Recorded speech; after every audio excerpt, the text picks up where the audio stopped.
it's the most fair of all the galaxies.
Welcome back to Fight Night Rising, presented by giantslayer. I am Chris Boopasaurus Lassard here with a new person. This is really exciting. So in case you didn't know, Excalibur fell victim to the quintessential Fight Night Rising 3-week curse. And we've got another caster with us today. And we're really, really excited to introduce him to the world here of giantslayer and Fight Night Rising. Welcome, Wita. How's it going? Thank you, Boob. It's going great. I'm looking so forward to today's lobby is so stacked. Like we have, I think 5 players, like at least 3 players that are qualified for the EU regionals going on next month, and like just a lot of these players. We have Narkez as well, who like won the Euro Cup. We saw yesterday the conclusion of that as well on Team Germany, right? So we have an insane lobby, as well as 2 returning champions. Yeah, the 2 returning champions is definitely something we're going to be talking about a lot. That doesn't happen very often. But before we get to the players and the prize pool and what we're all fighting for, tell us a little bit about yourself and your experience in TFT. Hello, everybody. My name is Wita. I am a Diamond 1 Hardstock player. But no, I am also a very avid caster. I'm very passionate about the game. Haven't really gotten a lot of chances to really cover the game yet, but I'm incredibly joyful about the fact that I've gotten the chance to cover the Fight Night today here for giantslayer. And I've been around the block, covered a lot of strategic games in the past, competed and casted them. So I think this is going to be great. Yeah, I think so too, and we're really happy to have you here. And now that we know you, let's get to know the players that are going to be here today. Like you said, this is a pretty stacked lobby, my friends. So it is going to be Vala, Yauboio, and Simply Wojtek returning from last week. Then we got Bkrisz, Fluffy, the other defending champion. He won our first EU Fight Night Rising and then went off and competed in the Spirit Blossom Festival on Twitch Rivals. And so now they're back and they're ready to try to take the victory once more. We've also got Kezman, Hinoy, and Narkez, like you said. They're also not here for nothing. I mean, we all love playing TFT, but you also like a little bit of money, as the first place is going to get a cool $100. It's a nice little meal for you and your significant other, or you and yourself, as I like to spend hundreds of dollars on food on myself anyway. Second place, $50. Third and fourth place, $25 each. The lobby will get started soon, but I think the first thing I want to talk about is we got through the housekeeping. We know who you are. Something else I want to know about you is what you're thinking about the meta. Everyone seems to be pretty stoked on it. I've been seeing a lot of things on Twitter like, honestly, I'm pretty cool if we just skip this patch. Like, things are going well. How do you feel about it? I mean, that's actually pretty much my fault in the patch is that, like, if there was like pretty much no changes, maybe a little bit of a protector nerf to help out our NA friends that apparently don't know any other frontline than protector. I think that this patch is pretty much like one of the best patches we have ever seen in the game.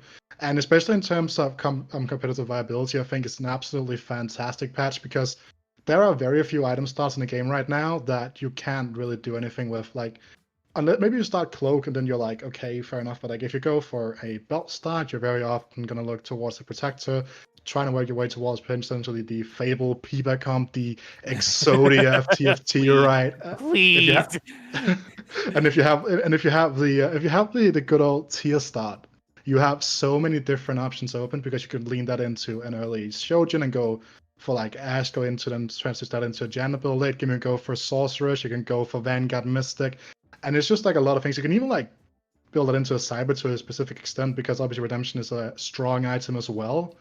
And obviously Sword just goes nicely in hand with a specific variation options as well. Like, so there's a lot of really good stats at the moment. And Glove as well as an item has really like regrown in like popularity as well because Shrouds now is everywhere, to the point where there was a post on competitive TFT subreddit about, is Shroud actually the sign limiting? And that's when you know that an item is actually really good. Well, I don't know if you noticed, but over the last couple weeks, we've seen Shrouds getting built very, very early on in a lot of these lobbies. A couple players putting 2 or even 3, if it happens to be the case, in their on their team comps. Just to, I mean, mana drain is just so big, and it's not a drain, it's just kind of like a EMP a la Ezreal ult, but there are very few things in the game now that Caston's not in here that actually provide that effect outside of the Mana Reavers, which are Aurelia and Thresh and Darius, who don't really ever really go together, and the EMP from Ezreal. So this is just providing another opportunity in the early game to prevent ultimates, and since these games go pretty long, you're going to be able to potentially get some good Bard meeps. There are definitely some options that you could go because of this. And just in case you guys are wondering what I was referring to Piba comp a little earlier. So Piba is a very special player. One of the most fun players you'll ever watch in TFT. He has an ideology and he sticks to it. It's first or eighth. And that is the Piba ideology. And so the Piba comp is getting to 9 really quickly and just filling your board with 5 cost units. You can splash in a couple other units just to fill out, your mystics, for example. But in the end, we actually saw this win a lobby this week in another tournament. So do you want to talk about what the Piba comp is? And this is kind of like the if we see it, we're going to get excited comp, I think. Again, like obviously, I think it's very item dependent as well because obviously you can like it's kind of like I kind of also think it's like one of those galaxy not galaxy the compositions of like when we look at a player like Aegon where like it's very often you're just opening folding early game because sometimes Bard just doesn't hit hard enough in terms of you like being able to kill enemy units, for example, right? And then obviously you just get into late game. Like whenever I try this, I die at like Raptors because I am just like 18 HP when I start going for my rotation transitions, and it's just not my type of style. But again, like the thing is that I was talking about this like an Exodia comp, right? Because you just get all those 5-stars in, but you have to like have incredible economical management as well to really get it going because the comp is so expensive. Like it is really expensive, and if you're a very aggressive player normally, it's really hard for you to really pull it off because you have to set a plus 50 for a long time. You have to sack a lot of rounds for the most part unless you just hit, which is every common game to a certain extent. But Piba is a composition that is really punishing on you if you don't know how to transition, if you're not thinking further ahead, and that's why I think it's a composition that has like probably the highest ceiling in the entire game because you can apply pretty much every special item to it as well, depending on what you hit. But once you if you don't hit, you're just kind of stumbling around because you've been holding items for protector spats, for Warmox armors, for a lot of other random items that might not go in any other composition really, and then you're just kind of stuck without a clear carry, or you're just stuck top 4ing when you could have gotten first if you hit. It kind of sounds like this is an opportunity if we get Treasure Trove or even Plunder Planet to experience something along those lines, something that's going to help with the economy and the itemization. Because with Treasure Trove, you can kind of assume you're going to get at least one of the items that you need, right? Like the other day, all I needed was a bow through all of the NPC rounds, and I finally got it on the very last NPC round. And, that tells me that, you can kind of assume in Treasure Trove only that you're probably going to get your item. And these players are good enough to understand when the ratios are just not really in their favor. But the funniest thing about the Piba comp, again, it is kind of a 1st or 8th comp, right? Sometimes you'll be able to top 4 based off of the core power of 5 cost units. But you think about it, it takes 4 or 5 cost units, I believe, maybe 5. And they're all going to be, in order to be tier 2'd, 15 gold each, right? So in order you have to develop that gold, you have to have the gold when you get to level 9. And in order to avoid rolling down. And this is actually really funny because we were talking before the cast. What is the galaxy that's most challenging for Wita? And it's this one, my friends. Apparently, this one's a little bit tough for you. Tell me, walk me through why it might be difficult for some of our players, and even you, and for some of our players at home. I think a lot of it just comes down to the fact that it's kind of hard to really figure out, because the thing is that spikes come at very different times than compared to a normal game here, because you'll see very different carousel priority. Like you'll see a lot more priority go towards the units because they're obviously going to be 2-star and when you pick them up, right? So like something like an early 2-star Rakan, for example, early 2-star Darius as well, when the front lines aren't exactly up to full speed, really can just take over an entire stage. And something that also can really like be a high roll in this galaxy specifically is if you go for something like the Master Yi reroll composition, right? You can find these 2-stars that you might need and you might not get otherwise, and you can just pull them out and you just get like that entire step further. And I think that's one of the reasons why I struggle so much on it, is because I don't expect like people to hit when they hit, because I don't normally consider post carousel to be where people hit unit wise. Obviously they always hit item wise, but I think that's just why it's hard, because there's so many different things to consider here that you don't consider otherwise normally. And I think that's one the refreshing thing about playing on a galaxy. The other thing that I really love about this galaxy is the debate of, am I going to buy a unit, or am I getting an item on this carousel? Right? You're going to definitely see the units get a little bit more popular a little later on, especially if you're running something like Master Yi, as we're getting a DC restart, so we'll get you right back. And at least it's early on, so this is actually not the worst thing ever for It's Vala. So at least with TFT, we do get a little bit of leeway when this kind of stuff happens. Yeah, it's worth noting that obviously once it's before 2-4, we can restart the game and just go to the next one. After that, there has been too much development in the game for it to be viable, because the game just entirely is changed. People will be down like incredibly low. They've been taking too many risks, and then they can readjust, right? And I think that this They're is just open fair. porting. Yep. Just yep.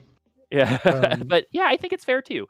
It was too early on, and maybe we'll get something else other than Star Cluster. We can't. I don't believe we can purposely load in on the same previous map type. We're going to need like a spectator client before we do that, but we are going to be able to load in, and maybe we'll get Star Cluster again, but maybe we'll get something like Treasure Trove, and we get to see something different. Oh, the other thing I wanted to talk about with you as we get a little bit of time, we talked about Piba, but let's talk about a comp that everyone kind of knows that fell off a couple weeks ago, but seems to be a pretty consistent top 3 comp right now, which is Jinx Rebels. So Jinx was awful last patch. It was not she got good. gutted. She got. I mean, it was absolutely gutted. Hit with the nerf bat as hard as possible, but then we got a couple small adjustments to some rebel units too. So why are we seeing Jinx kind of come right back into the equation? I believe in a couple tournaments there's a lobby where 2 of the top 3 were Jinx rebel comps. I think a lot of it also comes down to the fact that we aren't seeing as much Shaco at the moment, because the thing is that for Jinx to really reach her full potential, you really do not want her to have a defensive item unless that defensive item is RFC. And obviously, again, she had really horrible attack speed as well. And like the thing is that Jinx is like it was still possible to top 4 with it last patch. It just was nowhere near as consistent. But Rebels is a weird one, because with Jinx itself, like you can go for the 4 brawler split with the 3 Rebels. You can just like go straight on brawler blaster again, which just start popping up a little bit. Not to the point where we're going to be seeing those old school brawler blaster compositions take first in lobbies, because MF is not in the game anymore. But I think it's a really transition heavy composition as well. Like you have to be really, really clean on when to identify where you're going. And I think it also really comes down to like the lobby setup in general, right? Because if you're going into specific front lines, you can have issues with that as well. And Jinx is just, you need to be able to get those first 2 kills really, really quickly for it to really really pop off. And I think one thing that people misunderstood about Rebels on the previous patch was that Rebels went from being a Jinx comp to being an Aurelion Sol / GP comp than Jinx. So people like you should be looking to itemize Aurelion Sol a lot more instead of itemizing for Jinx, which made it a lot harder to go for that late game transition, because you couldn't have that mid game, like you didn't have that mid game stabilization with the Jinx. And now Jinx is back. She's a little bit better, has a little bit more attack speed again, as well as some of the supporting units have gotten a little bit more tanky. With the Yi, for example, as well, which we've seen the explosion, I'd almost say, in like Brawl Blaster in the Blade Blows. Blade Master. Yeah, Blade Master reroll compositions, right? Whether it's the Sire one or whether it's the straight up Zed Yi carry version of it. And I think that's kind of why we didn't see as much rebels, because the units themselves aren't necessarily always that great. And it's kind of hard for them to because you need to get the Jinx resets, and that was quite hard last patch with a lot of protector front lines, but the front lines have kind of changed now, and I think that's why we're going to see a lot more Jinx now. Yeah, all right. So we talked about Jinx, we talked about Piba, and one thing that I don't want to talk about that much because I don't want to give it more power. You know what I mean? Sometimes when you speak things into existence, it's just not very good. And we could talk about Teemo, because Teemo is arguably one of the strongest units in the game right now. I mean, it's first or eight, right? It's the first or eight comp at the moment. Yeah, actually, there's been a mech sorcerer comp that's been kind of hitting it pretty hard recently that I'm hoping to see here too. But talking about Teemo, it's funny that he gets into the game. There's got to be a point where Teemo is one of the best characters. He can't not be one of the best, and it has to go through the thematics of what Teemo is. But those shrooms are good, and that comp is very item specific. So if we see like a Jinx Rebel versus an Astro Sniper, what is the natural order of events there usually? Sorry, I laughed because of we're getting more docked first carousel. Sorry. So you're asking about what the matchup between Jinx and Teemo is? Yeah. I guess it kind of depends, because that's a matchup in which the RFC really matters a lot for Jinx, because she needs to be able to match the range of Teemo. But also, again, it becomes quite interesting with positioning, because you need to prioritize Shroud, you need to be able to move around, right? And I think it's a matchup you definitely can win if you get the resets on the Jinx. But I guess the thing is that right now, with how strong the sniper variation Astro Snipers is, there's a lot of frontline to chew through. There's a lot of CC to chew through as well. So I mean, I don't really know the specific ins and outs in that specific matchup, to be completely honest. But I think it's Astro Sniper's favored if the Astro Sniper players hit, which very seldomly happens to a lot of multiple players, because it's, generally speaking, pretty contested. Well, I think it all is going to boil down to breaking through in that front line, and we had probably the worst option for a carousel at the beginning of this match. It's going to be I think it was a fully defensive Negatron Cloak carousel. So there are going to be some interesting options here. Maybe some Shaco plays if you get a sword. I know you said we're not playing Shaco, but Bloodthirster on Shaco is one of the best items. I mean, we're still playing Shaco, but but like it's not as prominent because like the supporting units got nerfed.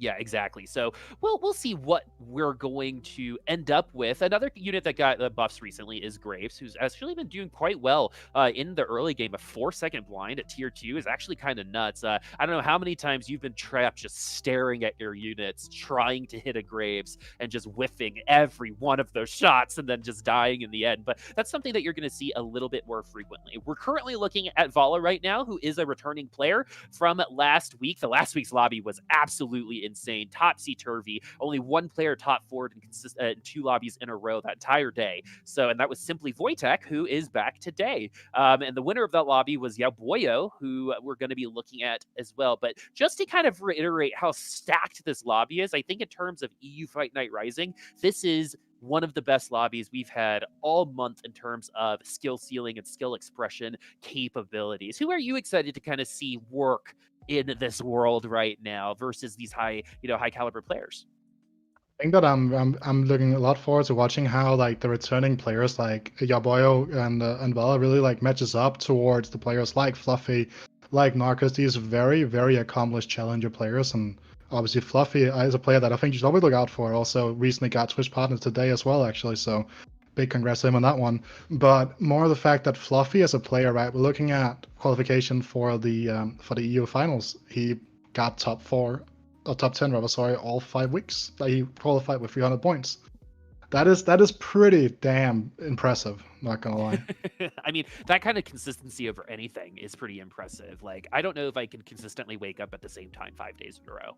So that's why it's so impressive. Something else that we were talking about earlier today that we're popping in now as Yauboio is the person we're looking at, Shroud of Stillness on the Nautilus. And we are going to have some BattleCasts. We're still kind of deciding exactly which way we're going.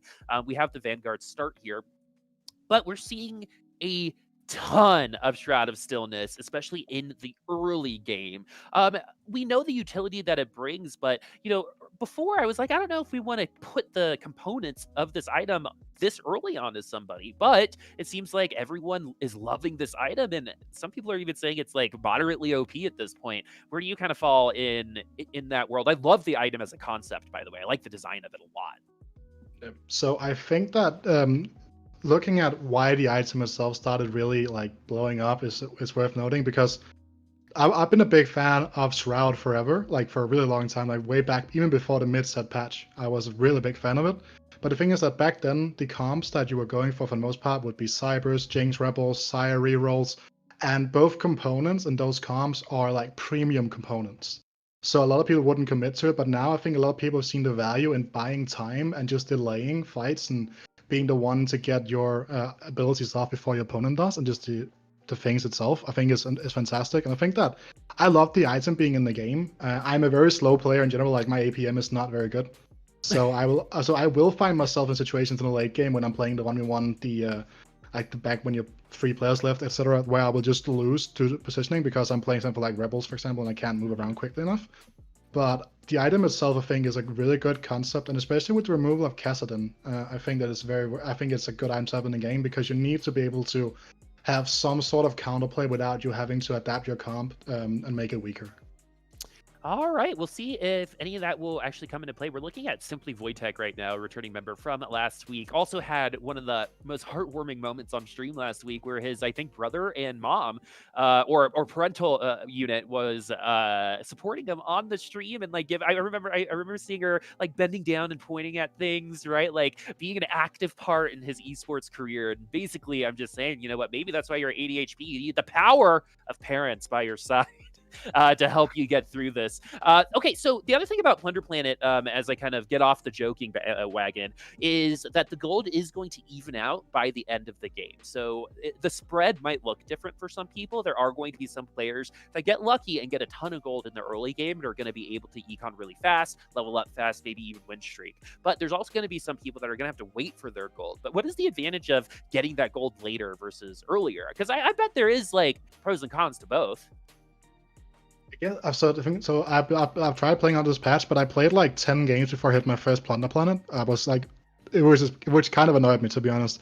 But like, I think that you can go for some more risky early game decisions a lot more often on Plunder Planet compared to a lot of other galaxies, because you're almost guaranteed to make that goals. I think you'll often see people be at 9, whatever breakpoint, whether it's 19, 9, 29, just 9 gold in general, because they know for a fact that they're most likely going to make that interest pack, and then you can like go for early levels. You could often see people be going for level 5 before a carousel and still be 10 gold, for example. Is that a strong early game, which you won't see outside of specific treasure trove openings in general?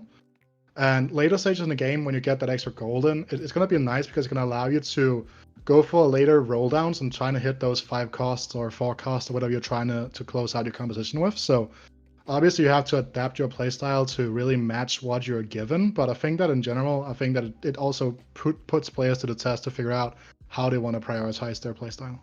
Mm-hmm. And the other thing is you gotta be careful about how aggressive you do want to push, right? Because sometimes you can end up with no economy and under 80 health before the Terror Bursters, and that's not exactly where you want to be. It's not as low as you could go, but this lobby's actually coming out in a very interesting way, where our bottom 3 players are pretty far behind our top 5 players. So people have been kind of just beating up on the bottom 3. Simply Wojtek, we did just see a blue buff on Darius, so that might transition into somebody else. There were some Vanguards on his board, so we might be seeing potentially a cast, but we also could be seeing potentially a Timo there, since the Vanguard Nautilus was there too. So Bkrisz has the double demo, and 4 Rebel. So this definitely could go the Jeeks Brawler way. The Ziggs will be swapped out eventually, or we can go the Mech way, because this is a pretty strong. I mean, this is a pretty strong opportunity for Rumble to actually do something as Rumble before he gets into the Mech. So, what are you feeling here about Mech just in general? Is this a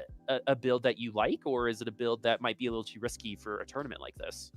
I think that Mech in general is in a pretty good spot overall at the moment. I quite enjoy playing it, even though I have issues with transitioning out of it or showing off in a way that I will end up getting the top placements. But I think that if you know how to play Mech in general, I think it's a really good spot to play it in general.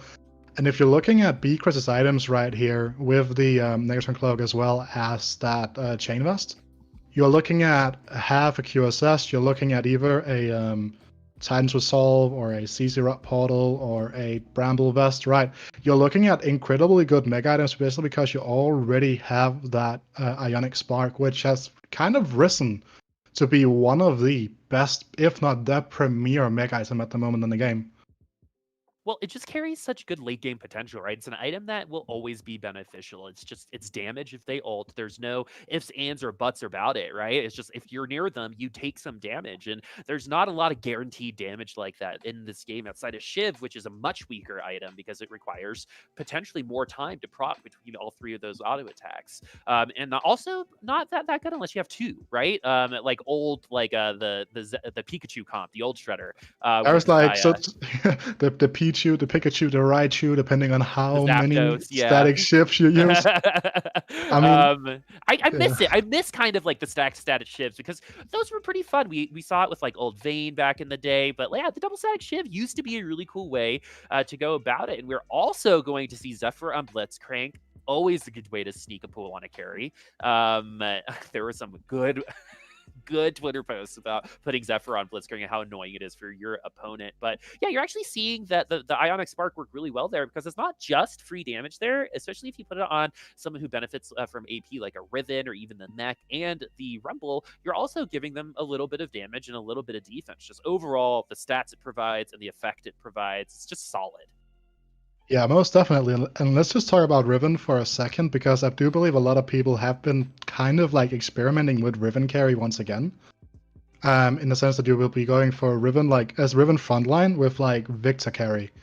And Victor carry has, like, with the reduction of 10 mana he got on this patch, has really just risen back to prominence as well, right? Really just come in and become an incredibly potent player. As we're going to be going on board with Fluffy, who's actually one of the players that have been trying out the Riven.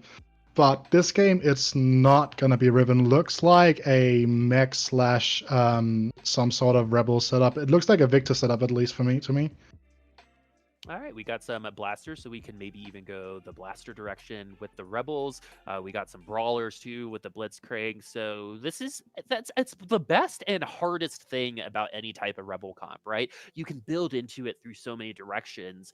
Actually committing is, I think, one of the hardest parts. It's like committing a Nico's help, like that we see Fluffy have right now. It's one of the hardest decisions you're going to make in the entire game.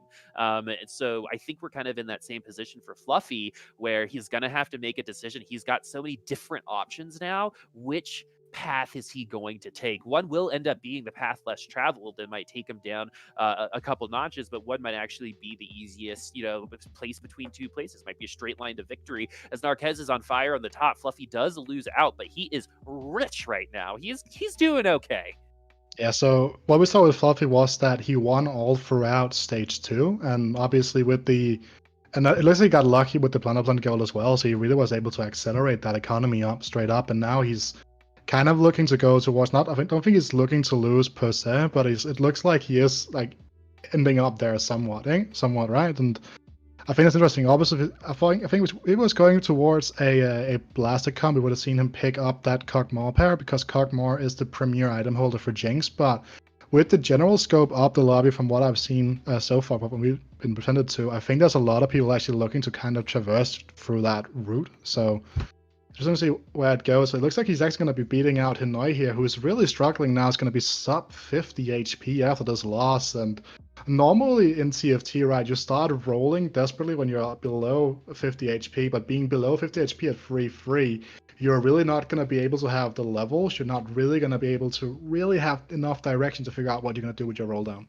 I don't think there's any direction in terms of his team comp either. If you look at his synergies, just Chrono Brawler, I think he's competing with our Jinx players, but isn't getting the units. We'll see what his economy looks like after this carousel round, but there is a Jinx, but an awful item on the Jinx, unless you get that red buff and a couple other blasters. So you're committing to red buff on Jinx if you keep it for that belt. So it's going to be Bkrisz picking that up. And I do believe he is running Rebel. So I'd be interested to see where he goes with that. A tier for Yauboio kind of tells me that we might be looking at some mages over on his side. But right now we're looking at Hinoy, who's trying to hype himself up right now, is what I'm seeing. You know, the hand is shaking, the speech is intense, right? This is you hyping yourself up, and you got to, because right now your comp is not looking that great, my friend. No, his comp is not looking fantastic here. Has that open spat, to be fair, though, which will potentially ease a potential Rebel transition quite a lot if he finds that extra chain vest, and I think that can be incredibly good for him. Sorry, as I'm completely stumbling all over my words. I don't really know what's going on here, but again, goes into a cybernetic player here in Kezman, who's been he's pretty healthy right here, and has like the early setups for the Vayne carry, which is something that we've seen kind of rise back into prominence on this patch. We thought that Vayne was dead and gone. She gets a slight nerf, and Vayne is back in full force and just really doing a lot of damage here. A lot of people thinking like it's gonna be Aurelia time yet again, and I was incredibly excited for that. And while it is still Aurelia time for Cybers, Vayne probably is still the more consistent of the two carries in that build. Oh my god. Someone who just followed Hinoy has an interesting name. Anyway, why did you have to make me look at that? Why? It's all I'm looking at, right?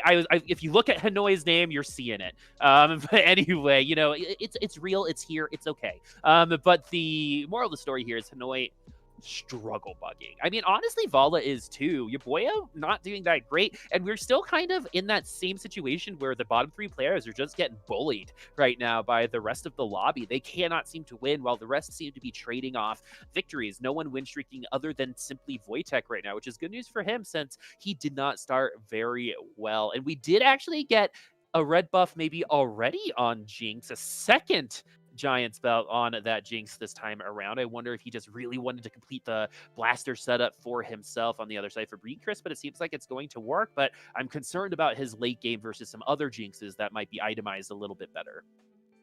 Worth noting is that for Bkrisz, the second belt doesn't necessarily have to be bad. We have seen people itemizing for defensive warlocks on Jinx before in the past. It can work.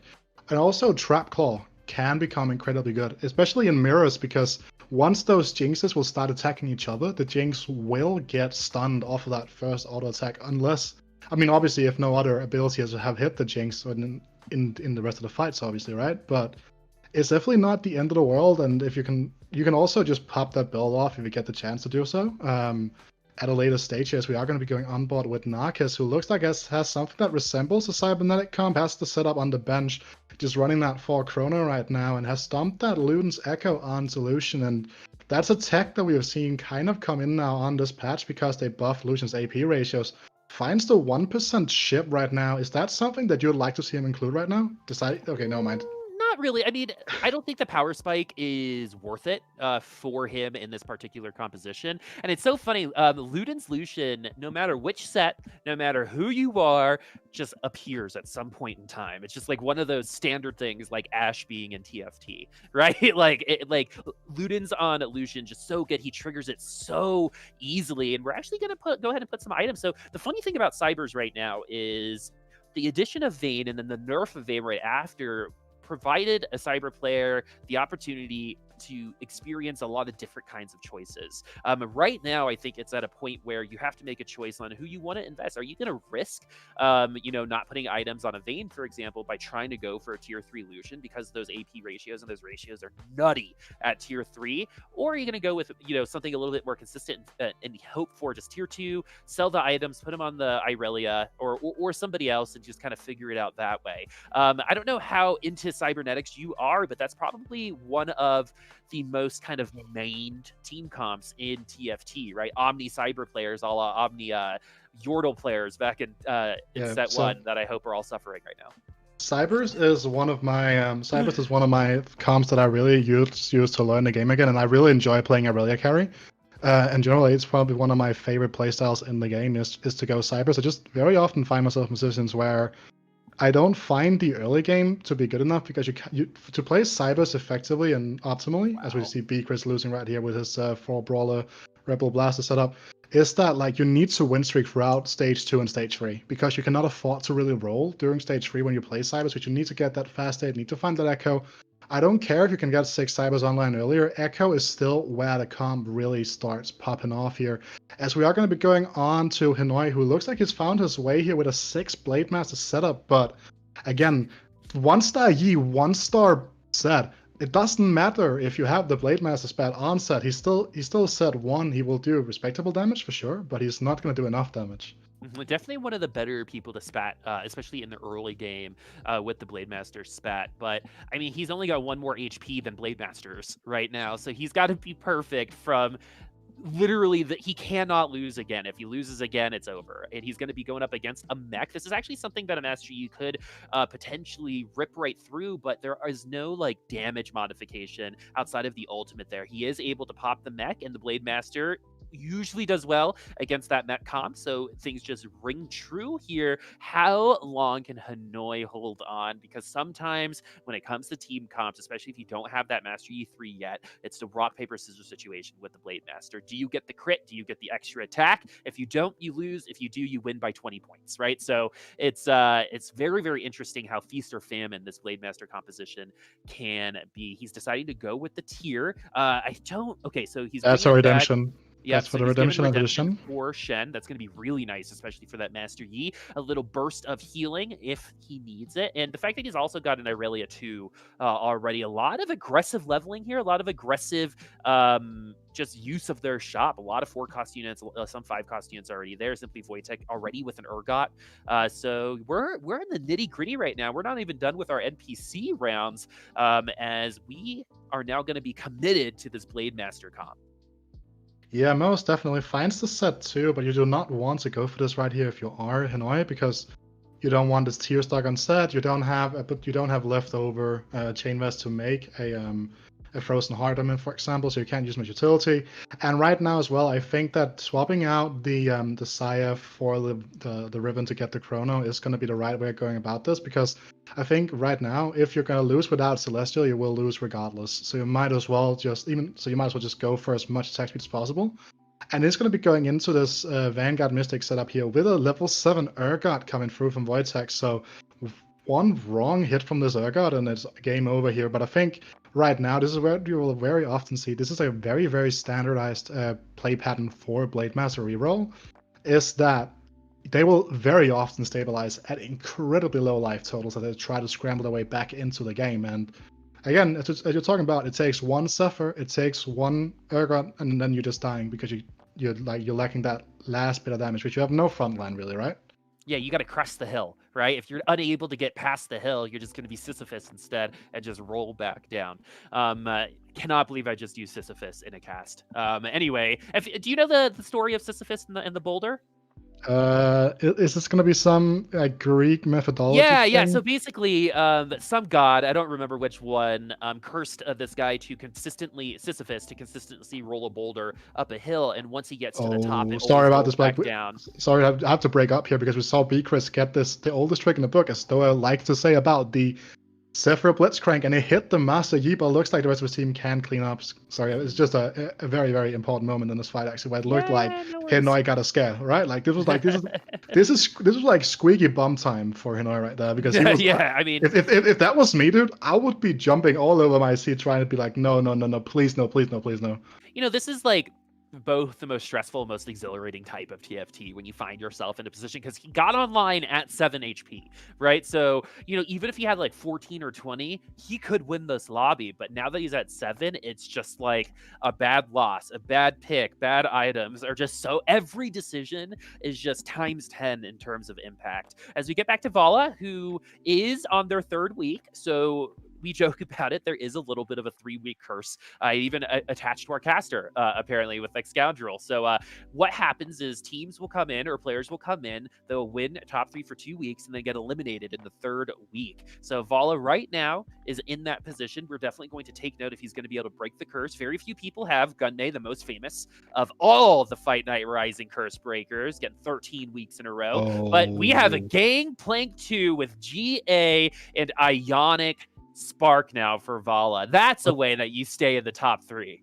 But that could have been with faster impact, and you saw him hesitating whether or not to buy that faster impact upgrade, and it just happened to be so that it didn't do it, right? And like, also, this is a little bit of a scary one here, because he has to pump away that fist there because he itemized incorrectly, and I think that he was trying to go for the old school dodge mech for a second and realized he had already jumped down the that chain vest there. But it's not the best of shrouds here for Vala here.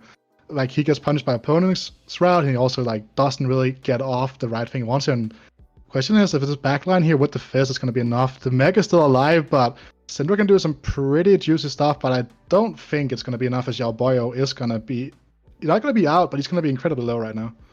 Yeah, not working out. I saw that he went for a tier on a previous carousel, obviously for the Syndra, and just decided to move past it. I actually like that decision from Yauboio, as Hinoy did actually lose. So I mean, he was running the Syndra, but he was running with his Spear of Shogun, which is not where I want to be at. Yeah, and so Hinoy did lose, so he's going to top 8 today. Yauboio definitely at risk as well. That Syndra is never going to be as powerful as it could be. It won't ever reach its potential, just like my parents said about me. Vala now.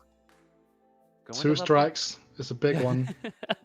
We are looking, man, we have a lot of stuff right now. It's a little bit of a smattering, but it's all based around that mech and that Victor on the backline. Chalice of Power is just one of those items that you don't really see the effectiveness because it's not like a visual outside of the purple cloud around them. But man, you're going to see this Victor just rip through it. Maybe not, actually, as the Victor doesn't really do that much damage. It just clips the Jinx in the backline, who is going to stay alive. And when you get a Jinx that excited, it can be very hard. Oh, GP though. In the end, but it's going to be Vala losing by the skin of their teeth. Faster impact, this might have gone a little different.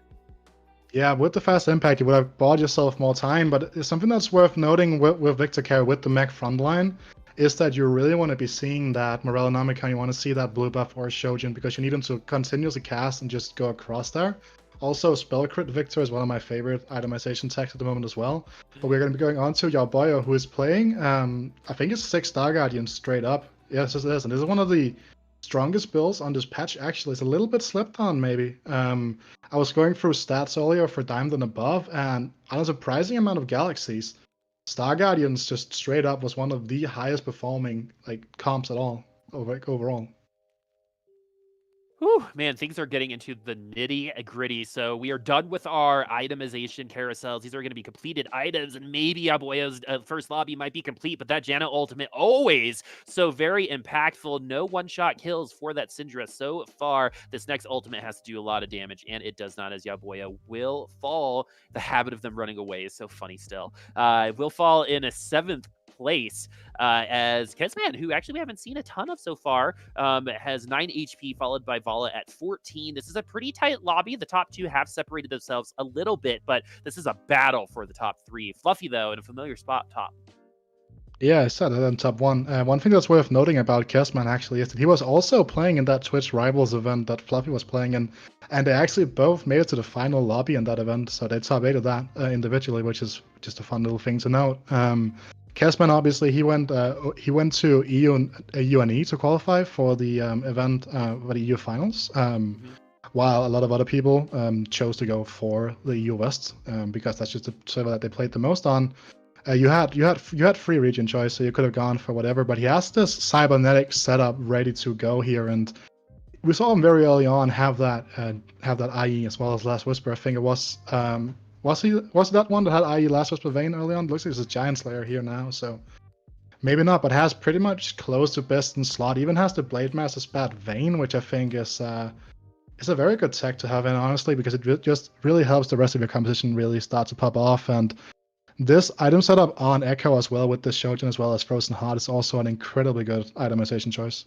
I think the fact that you lose aggro when you tumble is one of the It's one of the most frustrating things and exciting things when you're playing the Vayne, right? It's just one of those, like getting popped by Darius's over and over again when you're playing it is so much fun, right? But when you're going against it, it can be pretty frustrating. It doesn't end up working out in at the end, but almost actually releasing the aggro from the Shaco in the corner from the Vayne almost brought it back, but just even though it was an initial 10 damage nerf to Vayne, they gave 5 back. It just the critical mass, like that cresting of the hill, just isn't happening when it comes to some of these cybernetic comps versus some of these kind of standard top 1, top 2 type comps. One that we're actually seeing right now, which is Vanguard Mystics on one side, is usually a comp that will falter in the top 4, right? Sometimes you just kind of, it takes so long to actually get into the back line and actually do damage, you start losing out. But here, there's been maybe enough of a lead to give them an opportunity. Fluffy has a huge lead, has about a 2-round lead. Mech is back. Look how defensive it is as well. So it's going to be pretty tanky, and that's going to allow his A-Soul to do as much damage as he wants. The Shaco in the back line, everything kind of just working on all cylinders. Look at the synergy here between this comp. It's nice to see. Yeah, most definitely. And I think something that's pretty interesting with the Vanguard Mystic setup is that we've seen a lot of people try to figure out what the late game tech really is, because we've seen people go for Fresh at level 9, just have a really strong bench.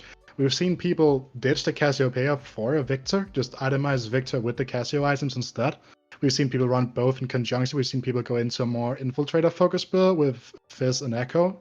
And I think that if you just go for the box standard 4-4 split, you're not going to get the best late game. You're going to top 4 almost 100% of the time, but you're not going to really get those first places with that composition done. And I think that's something that is still yet to be discovered. What is the actual ideal late game pivot for Vanguard Mystic? And that's one of the comps that I think really, really could end up shining quite a lot here. As we do see, we are on that first Kane run here. Hand of Justice, as we see a dancing penguin come over the screen here from Congratulations. Thanks for subbing. I'm assuming that's what it is. Yeah. Thanks for joining us. I actually had I got second to a guy who transitioned to Astro Vanguard Mystics, which was very, very interesting and ended up winning the lobby. You do need a force of nature to really make that work, but it's still you got to kind of put the Gnar in. Just you got to force the Gnar in for the Astro because you've got the Vanguard with the Nautilus, right? So it's a possibility and one that I've seen win a lobby. But again, this is professional play. That's double not Shroud here is actually pretty pretty good.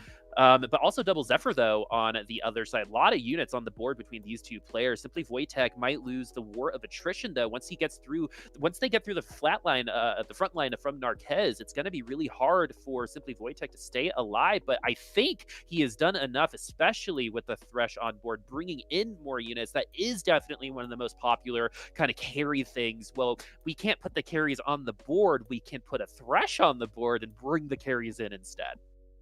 Yeah, most definitely. And something that we've also seen, yeah, that's top 2 with the Mega Mystic, which is kind of where you will expect to end up at. I think that we will be seeing Fluffy take this lobby. But I think that we've also seen people just kind of figure out that, if you're talking about that Astro Sniper's transition, actually, in the late game, you'll see a lot of people start to run Jenna because Jenna is an incredibly good unit. But what Jenna allows you to is actually allows you to drop some of those Vanguards because you're not going to really rely on that for Vanguard synergy because everything else would be magic damage. So you can be a little bit more flexible and make some more interesting transitions as well, which I think is an incredibly good skill to really, I think it's one of the most important skills if you want to climb in TFT is trying to get a feel for the lobby. I think that a lot of people really are excelling at that on this patch when you're playing stuff like Vanguard Mystic and how you get those late game setups. And I was talking about, we switched over to Fluffy's perspective here, and this is just not even a close fight, right? He's talking about that Victor carry thing that was talking about the itemization. Those items are just going to be enough to just completely close out the game with that mech frontline. Yeah, so we do have Fluffy winning the first lobby. Things are feeling pretty normal here at Fight Night Rising right now with Fluffy winning that lobby, showing us why he was a defending champion, coming back to show his worth. And we did it with a little bit of a newer comp. It was like a little bit of a blended mech kind of comp. So we're going to go ahead and look at the scores. Last week, these first lobby scores almost didn't matter. So we'll see what happens going forward. But the fact that Fluffy, Simply Wojtek, and Narkez started on the top 3 definitely gives them the best opportunity to finish there as well. Bkrisz and Vala will be following that, followed by Kezman, Yauboio, and Hinoy. So Yauboio also placed pretty low on one lobby last week, but ended up winning the whole thing a little later on. So remember, folks, even though Hinoy is at 1 point, we have seen in EU Fight Night Rising 2 people get 1 point in a lobby and then win the whole thing a little bit later. So we know it's still possible. You've still got a chance. So definitely stay tuned to see if your favorite player will end up winning out. But we did see Vanguard Mystics do a 2nd place there, which is something that you usually, you see them kind of bottom out at 3rd or 4th. It's a very consistent comp. And I think speaks to some type of play styles, right? I think there are some people out there that are fine with not winning a lobby, right? That are just completely fine with, getting top 4s every time, because I can still win you a tournament.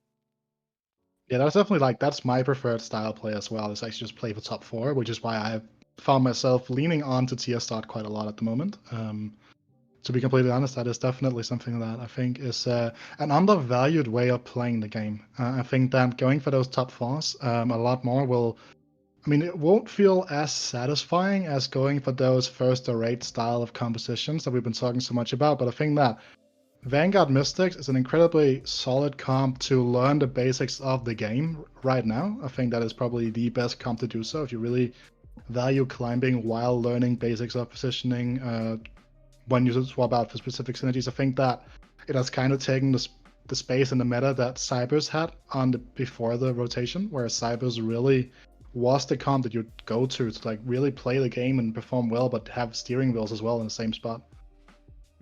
I'm excited for the 2nd lobby as well. Which galaxy, if any, are we going to get? Sometimes I like seeing the regular galaxy in tournament play, because I forget that it exists, right? That there's just a normal galaxy out there with no special rules that are just the basic parts of the game. It's like no expansions, right? It's like playing any game without your expansions. Sometimes it's nice to go back and remember what that was like. But before we get set up for the 2nd lobby, how does someone like Fluffy, right? It's hard for me to kind of grasp how someone like that can be so consistently good in a game with RNG, right? It's all about the manipulation of that RNG. That's a word that we say a lot. So for those of you guys at home who are kind of wondering what manipulation of RNG is, Fluffy is someone that you're definitely going to look at for making sure the packs are giving you the best chance at giving you those units. As we do get a completed item, first carousel, a Galactic Armory. So this is the new Galactic Armory. So we're going to get 3 item components, but also a completed item. So this is actually really fun. This is hilarious. This is like when you move in with your girlfriend and you're like, or your boyfriend, whatever way you lean, obviously.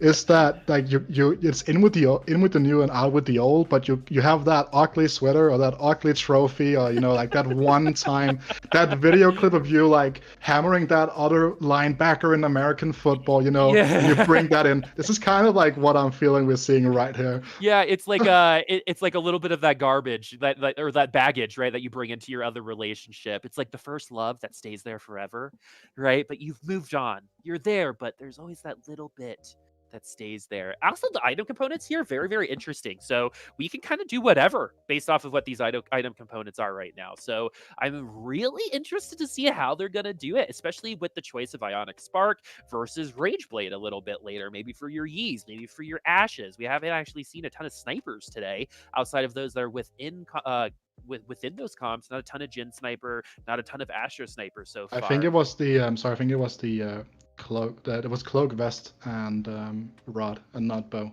Okay, so but still a lot of options when it comes to those item components. That's one of the best things about this change. Instead of everyone competing for the same comp because everyone has the same items, now you're giving the players, and you're empowering the players to make those decisions themselves. And I love that kind of decision. So A+ more. Love you. Yeah. I think that Vala right here really hit the jackpot. You get that shroud now, which means you don't have to put premium item components towards the first shroud, at least in the later stage of the game right now. And it's going to give you a lot of really it's going to buy a lot of time, especially if you want to go for something like an early bard. Like having that shroud already is going to really, really buy you so much time to start meeping and just getting that extra XP going for yourself. And I think that just all around, I don't think there was really a high quality item carousel, right? We saw Fluffy being stuck with a Hextech Gunblade. which in its own right is a pretty good item if you take that on Jace and then transition it over to an Aurelion Sol in the later stages of the game. I think that definitely it has some merit. We can see here Yauboio is stuck with a Zeke's Herald. Again, nice utility item, but not really an item that provides you any direction of where you want to go in the late game. It is usually an item that you like pick up on a carousel anyway, right? Like a carousel way later rather than the very first one. So it's going to be very interesting to see what that means now that you have a Zeke's, if that's going to affect his game plan at all, or if it's just going to be something that you put on whoever needs it at the time. We're going to go ahead and put it on the Ziggs along with the Nocturne. Jeweled Gauntlet and Rod, though, on Hinoy's Ziggs, and it's going to be a level 1 versus level 2. The Ziggs isn't targeting for Hinoy exactly the best options, and we're seeing a little bit of a comeback from Yauboio. He should be able to win this outright thanks to that Zeke's Herald. He's going to be doing a little bit of scouting as well. One of the best times to scout is at the end of your round, once you know the kind of the result of it. I know watching your unit stance is pretty awesome, but sometimes you could use that time and invest in that time to help you get a better understanding of the macro game. What is it like for scouting for you? I'm awful at it. I just don't remember. So basically, I had a coaching session with Fluffy at right towards the end of set 3. And he just perma-flamed me for never scouting, so that is where I'm at. And the thing is that like I'll normally do really well if I scout, but the thing is that it takes like so much mental like capacity for me to like actively scout that I don't always really get to do it. And I think it's one of those things where people will often ask, what is the difference between, let's say, a low master player or a diamond player and like the top tier players in the game? It's their ability to multitask incredibly well. Like they're just that much better at everything. And it sounds incredibly dumb, but it's actually just the case. Yeah, no, you know, it's funny. I think Crowan is one of the best at understanding the macro game, because like he'll be streaming and he'll say something, be like, you know, this person's doing this. And I'm like, I don't remember you ever seeing that person. You just know from like the time 6 rounds ago you faced off against them, right? Like understanding and internalizing that, like seeing the information is different than internalizing that information. And I think that's kind of like the biggest difference, right? What are you going to do with the information now that you have it? Just having it is only one step. As Bkrisz now, we have some space pirates and infiltrators. Darius did get a little bit of a buff. Ionic Spark along with a Shroud on the Graves. That Graves is actually pretty beefy. Frozen Heart, very defensive-oriented comp so far. This might turn into a mech. I don't know. What about you? What are you thinking? This is looking a little listless. So you have two like premium mech items, I'd say. Like you can pretty much build everything on mech these days. But both the Shroud as well as the Ionic Spark are items you really like to see on the mech. The Frozen Heart is kind of a nice utility item to have if you're going to be going for something like a Shaco-centric late game build, or I mean, if you're going for the mech and just having that plunked in somewhere. I think it's very nice to have the Shaco because it kind of is like, if you remember back to set 3 where we had the Void Brawlers. Like I know a lot of people are going to get PTSD right now and think, oh my god, no. Don't remind me of that. But you very often see that if people ended up starting with a Kha'Zix with a specific item where it was going to be the tier or the vest, you would see them adapt their playstyle to go with that Frozen Heart, and it's incredibly potent in the meta where you can see a lot of Jhin, you'll see a lot of Jinx as well, right? A lot of carries that really utilize attack speed as their premier stat. And I think that's something that can be pretty good, especially if you're going to stick with some of those infiltrators in the late game. So I think it's a very open-ended slam in general, but obviously you could have held on for those items to be something like a blue buff, you could have a red buff, etc. Right? So I think that it's a slam that says to me that I'm going to try to see if I can win out in the early game and then just figure out and play from ahead, which really hasn't capitalized for him too well, right? Not at all. We actually have had a couple players who super invest in the early game where they try to build a huge lead earlier on, so when they start losing, it doesn't really matter. They've built such an HP lead that they'll get 3rd or 4th, even though they'll lose the last 4 or 5 rounds or something like that. So we'll definitely see if we're seeing any of that. And our hundreds at the top definitely can be the case. Simply Wojtek seems to be a pretty good starter as well and finished in 2nd place last time around, and is a younger player, has the support of his parents. Again, that's super feel good. So it's good to see continued success from players like that. The other person I definitely am really interested to see is just how everyone else other than Fluffy, right? Because there is a little bit of a strategy, right? If you want to just be a huge, thorn in his side, that someone that you could just compete against Fluffy's comp, right? Like that You're is just a way, gonna like, giga yeah, grief? just take his stuff, right? That so feels bad, but like he's just so good. You know, there's going to be some strategies developed for this kind of situation where everyone's kind of looking at one person. How does the rest of the lobby kind of react? Don't do that. What I said was BM and more of a joke, but I You're mean, just so it's something.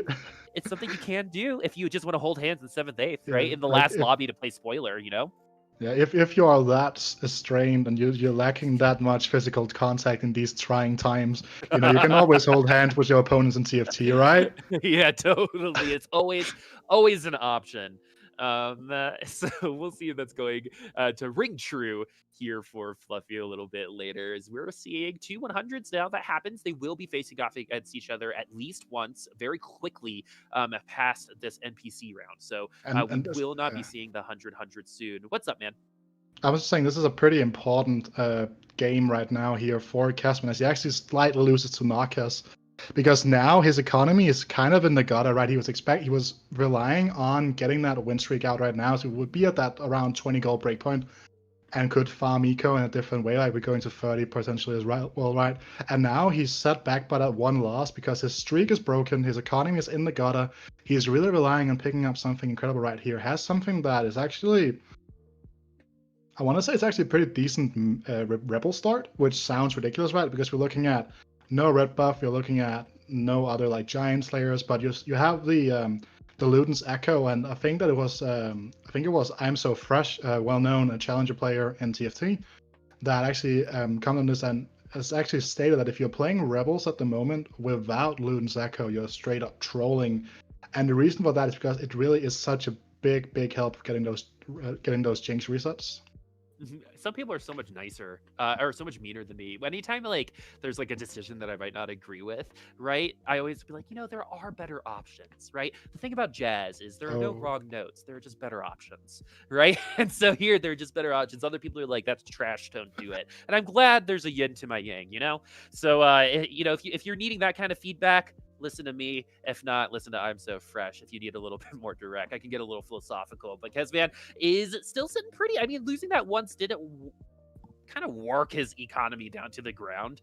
You see him now at 23. He's reset it so far outside of his initial interest and is actually having a little bit of a hard time sustaining. You can actually see him like slowly but surely having a harder and harder time winning right now. He's doing it, but it's becoming harder and harder. And eventually there's going to be that line that he's not going to be able to cross if he's not able to commit to something. Hinoy now is looking at 4 Blade Masters once again. This is a fun comp to play, but can also be super frustrating. I talked about it being feast or famine earlier. This could very well be another 8th place if things just don't go well. But Jeweled Gauntlet on the Yi, very interesting. I mean, this is hardly the best way, and something that I actually kind of dislike about this specific setup is that he didn't transfer the GA. I didn't put the GA onto the Riven. Riven is probably one of the best GA users in the entire game, and Riven is probably a much more potent frontline than Shen, and I think that if you're going to commit to this 6 Blade Master strategy in general, I would much rather see that being under Riven, because Riven adds that extra magic damage to the composition, so you have a separate carry to actually work around. And you see right now, like, he just has no access. He's just gonna take even more losses here, and it kind of seems he might not. Oh no! I mean, that was Red Buff GA on the Cogmore, right? He's never gonna lose that in a million years, right? Yeah. But I can understand. I can understand the excitement, right? Like, because Masaki really does pull some of these out the back here. So he finds Shen too, which is a pretty big upgrade. But again, there is no Blade Master spat as of yet for him right now to really help him out of this situation he's found himself in, which means that he will be spiking like one level later than normal, which is a lot, because you need to be at like level 6, level 7 to hit your Ys, to hit your Yasuos, to like get those 3 stars going. Like, there's no set in this, for example, right now. I don't really know where this is going, to be completely honest. You do not win with this comp unless that Master Yi is 3 stars, in my opinion. You have to have the RFC. You have to have the tier 3. It's very, very funny to see that the fact that the Jewel Gauntlet does work along with Master Yi's ultimate, so you are seeing some crits. I mean, it's a better option than an IE, I guess. Yeah, so it's a better option than IE because the rod helps with the heal, as well. As you see, like he's healing through the grievous wounds there. So that helps with the heal. It also helps crit with that with the RFC. It's an opportunity. Right, it's an opportunity to maybe help you through the mid game, but once we get to Mystics, though, that's going to be the thing that hurts the Yi a little bit more rather than the Vanguards. He's going to be inherently weaker against I mean, Vanguards. it's true that he deals true damage, right? So it actually doesn't really Oh, that's matter. true. That's true. The crit might be a little weaker, though. The crit might be a little bit weaker, but the thing is that what really matters is the fact that just the sheer HP pool of the Vanguards, once you get them all 2-star, is what really will get Master Yi like stuck and will buy time for whatever backline of choice that you put in with your Vanguards, whether it be Cassiopeia, whether it be Victor, whether it would be Syndra as well, right? There is still murmurings of the old school Vanguard sorcerer or just straight up Star Guardians going on as well still. But again, like we're going on with Narkez right here, who has a bit of I want to say it's a cyber setup when we go back to his board here, which is going to be totally determined by him and not anyone else, because you see he's scouting here. He's doing what we all should do at the start of rounds, but again, he has slammed some incredibly stable items, right? With that Redemption, with that Ionic Spark, and he actually has really, really, really good Vein items, Jinx items as well, right? So he can go a variety of ways right now, but it looks like he is going to be prioritizing going for that cybernetic transition once he really finds it. Yauboio has a tier 3 Alawi, and we're gonna see BattleCast coming from Yauboio onto the other side. And you're seeing why BattleCast can be a little hard to work with. Kog'Maw is someone that is actually getting super popular. The disarm Kog'Maw is something that, if you're into memes, is something that you could try out one day. But yeah, I think I felt a little personally attacked there with that little scouting dig there.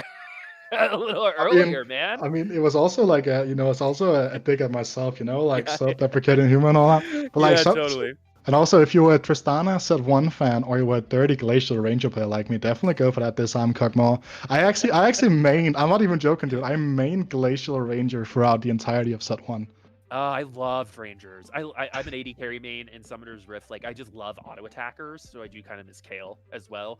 But yeah, I loved Rangers back in the day. That's where I got my highest rank in TFT ever. Was with Rangers, and then Rangers again in the second set with like Kindred and Ashe, and now we're here with even more Ranger type, but they're called snipers now. And with a Teemo that does more damage with his abilities. And so that's the thing about Galaxies. It's like the husks of things that we've had before, just a little different. And that's honestly what innovation is, right? Innovation's not coming up with something completely different. It's changing something that already exists. And that's what you'll see with team comps, with itemization. That's what innovation is to me. We have an innovator here when it comes to Fluffy, who was the first ever person to win a lobby with BattleCast on Fight Night Rising ever. So I'm excited to see if Yauboio is going to be able to follow in his footsteps. As you said, he's kind of like, that is like the next of kin, right? When it comes to TFT, Yauboio was very impressive last week. We learned that he was a part of his collegiate team as well, but he's the next generation, the one that we're seeing. I mean, the way he thinks and plays the game is exactly how I think a professional should, in terms of how to transition, how to understand your current place in the comp, when to give up on certain items, when to wait for certain items. He does definitely need some polish, but he's on his way for sure. Yeah, most definitely. And I think actually, if you're a player out there around like the low Masters to like Master JM low Challenger level, there's actually a lot of value in buying coaching. I'm just gonna point that out right now. I'm not gonna like advertise specific coaching or whatever. I'm just saying that if you feel like you're stuck at that rating, because you'll be making very minor mistakes. As we can see, he's actually pretty close to hitting that Nocturne free right here. Sometimes even when you go over your watch, you will not realize them. So I think having someone help you really go to that point, like, it sounds ridiculous, right? Because you're like top 0.001% of the game in the game, right? And wait, what do I need? Right? But like, I actually can speak a lot to that. So I was. Mark it off the free space. I mentioned I'm a music major, everybody. So I was a music major back in the day, and it's the same thing. Like when you're in college, it's funny because we come in as freshmen. I was like, oh, it's all state, blah, blah, blah. And then you go to music school, and everybody was all state, and everybody was that good. Massive shot. How do you separate yourself from people who are already that good, right? So I think it's the same thing here. One of the only ways to do it is to get direct instruction. Back in the day, like for me, I was getting direct instruction from people I respected that I knew were better than me. And it's crazy how important it is, even though you might know something that, oh, I think this is the right choice here, for someone who you respect to say, this is the right choice here, is so valuable. You become so much more confident. You become better because of it, as we do get a second tier 3 unit for Yauboio. Yeah, and this is actually very, very important, because the thing is that he's hit level 6, which is like kind of a break point in terms of rolling for 1-stars. Like, you really want to get all your 1-stars out the way when you go from level 5 to level 6. And you will see something like, it's very seldom you will actually see the Nocturne 3 being prioritized, and we can kind of see why, because it didn't really do a whole lot in this fight, right?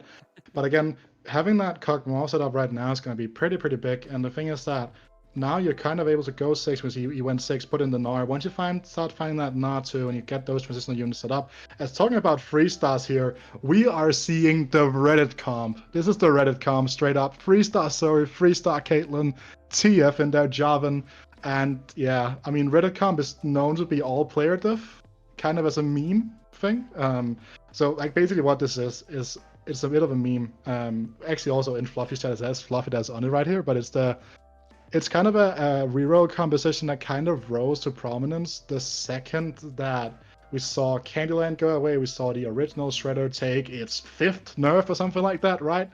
And it's just kind of taking a lot of the key elements from those comps. You see the 3-star Zoe, the 3-star TF, the 3-star Caitlyn, for example, and use them as like alternate carries and just trying to get yourself through to the mid game through that. And then you can just kind of transition these items out and over if you feel like it, or you can just straight up win through just Javan tankiness, even despite nerfs here, because this is kind of like a protector carry comp, and it was actually kind of built around Nico by the first player that put it onto the TFT, competitive TFT subreddit, actually, which is kind of funny, right? Because back then we were kind of looking at Nico as probably being the worst of the protectors to a certain extent, because it was maybe even in the whole game, right? She yeah, was arguably one of the worst units in the game, people thought, back in the day.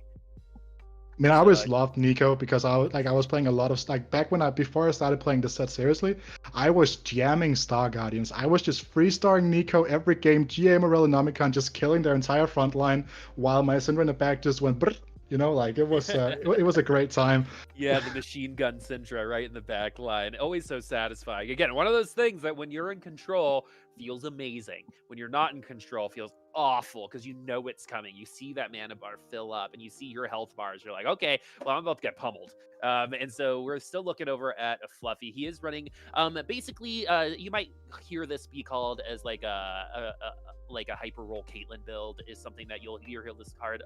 Jarvan Caitlyn is the key, I believe, to this build. Those were the 2 tier 3s that you absolutely have to get.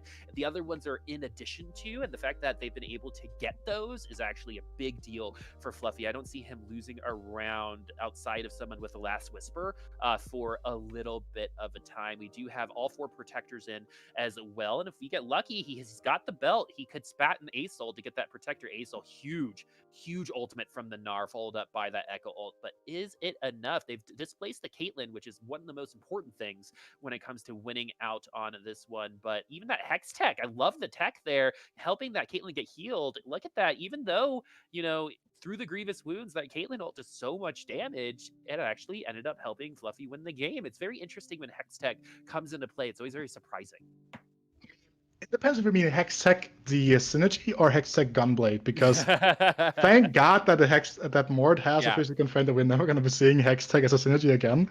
but yeah, obviously, and I think obviously we referred to it as a Reddit comp because it was a comp that really like no one was trying, and then it just people saw the potential in that it was posted to the subreddit, and that's why we called that. But obviously, it is also referred to as Caitlyn reroll or Javan Caitlyn reroll. Because to the people that aren't, how do you say, like the uninvited people or something like that, maybe like the people that don't browse the every day, that are unaware, yeah, like the people that just, you know, like they look at comms list from Saint, from Soju, for example, right, that don't go to the subreddit. So I think it's fine. But yeah, it's definitely something about that. And I think that Caitlyn as a carry, you would often see that as well as if you're playing old school Shredder and you didn't hit your Saya Freeze.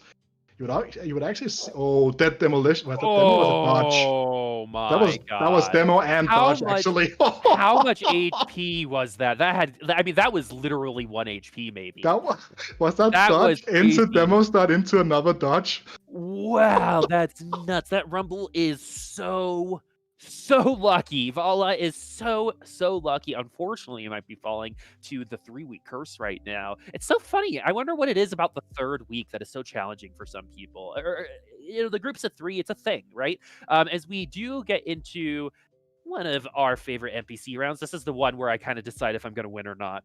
Is this NPC round? Like, this is where a lot of people will say, all right, this is a top 4 day, or this is a top 1 type of lobby. It's through this. Not a ton of items for Vala. At least you get a tier. That is always helpful, no matter who you are. And we're going to go ahead and balance the power. Beautiful item now for that Victor. That's going to help a lot of people in the team comp. And honestly, he only really needs it for himself. With Morello's and Rabadon's, this Victor is going to be the reason why Valo continues on or loses out. He has to get that ultimate off. Yeah, and again, this is kind of the build we saw Fluffy actually play to win last game, right? Like this mech Victor carry.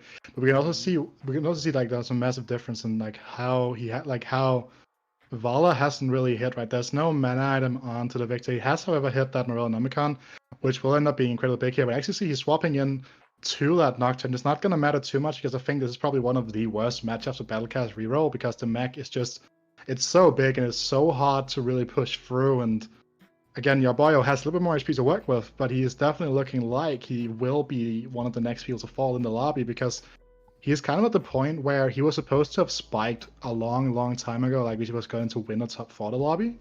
But again, no Cogmore free, for example, doesn't even look like he's going into, like, he has 2 Victors on his bench, but it's not Victor 2, right? Like, there is a lot of wasted space on this board, and he really needs to find that 1% Urgot, or go 8 and find Urgot here, to really have a chance of stabilizing in the game, to see Bkrisz hitting Aurelion Sol 2.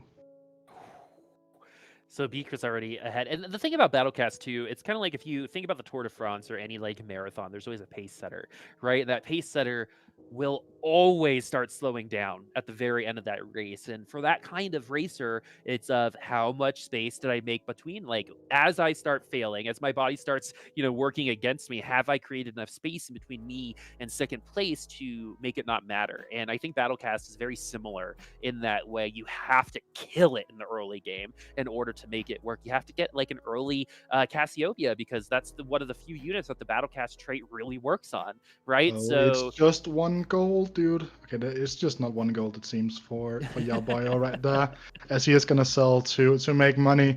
And I think that's something that a lot of people are a little bit afraid of, is like giving up that 1 gold when they're trying to when they're holding units for a roll down. As you see a massive roll for Yauboio here, actually, as he's just gone for a deep roll down, hits that Victor 2, which is a massive power spike, hits Naruto as well, which is probably the most important spike farm right now because it adds in extra CC, like makes Nar more likely to cast, which I think is probably one of the most important parts about this comp right now, is just ensuring that you can buy enough time for that Cogmore to really just go into artillery mode and just start raining hell on your opponents. But Hinoy here has found the 6 Blade Masters. Ooh, though the BattleCasts are putting up a pretty good fight. That Gnar in the back line was huge. Gnar is such a good unit, and I love that he's one of the only Yordles that I like. Nah, not really. I hate all Yordles, but like he's the only one that can maybe put a smile on my face every once in a while thematically. But the funny thing is he got buffed raw stats wise a couple patches ago. Just his transform attack damage. As it's a huge.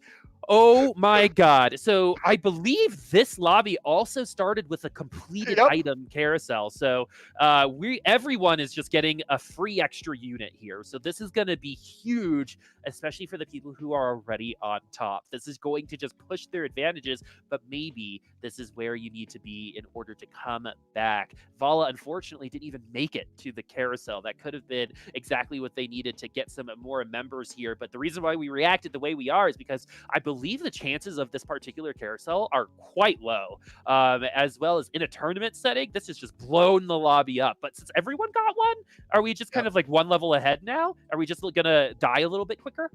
I mean, I think that what is really lovely about this is we will see him like be stuck on what he needs to prioritize rerolling wise here, Hinoy, that is. But like, I think that a milding circumstance here is the fact that everybody got one. Had it been like one of those carousels where you often will see just one of these things that goes to the guy in last place that then is able to really smooth out the rest of his game, just comes knocking, and you just get annoyed, right? Because you just lost the game to something that's completely out of your control, and that's not what's going to happen right now. And I think it's going to help out the people on Rebels, the people on Cybers a lot, because those are comps that often will just look at that extra synergy to put in. So it looks like we have our first real Astro snipers tonight, if I'm not mistaken. I don't think we had any. Well, we had some on it in the first game as well. But see Hinoy here getting knocked out exactly, actually. But Yauboio takes a harder hit. That's actually pretty big for him, right? He's not going to go. He's going to get that extra point for the last standing, so. And the tiebreaker comes into play here as Yauboio will finish in 7th. Hinoy will finish in 6th because of those tiebreaker rules. That's really unfortunate for Yauboio. He kind of came on super strong last week and having a little bit of a hard time this week. Again, a lot of veterans in this lobby, so maybe that's why Fluffy's on fire. So that reroll comp is working right now. And basically, this is kind of like top 4 with Bkrisz just hoping something goes wrong with someone in that top 4, because there is a massive lead between the top 4 and Bkrisz.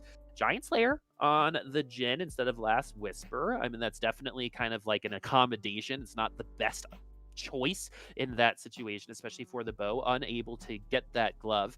And I think we're gonna see why. Eventually, there is a critical point where Giantslayer and Last Whisper, there is like that balance of when one is better than the other, particularly against Vanguards. I believe Last Whisper has better late game potential.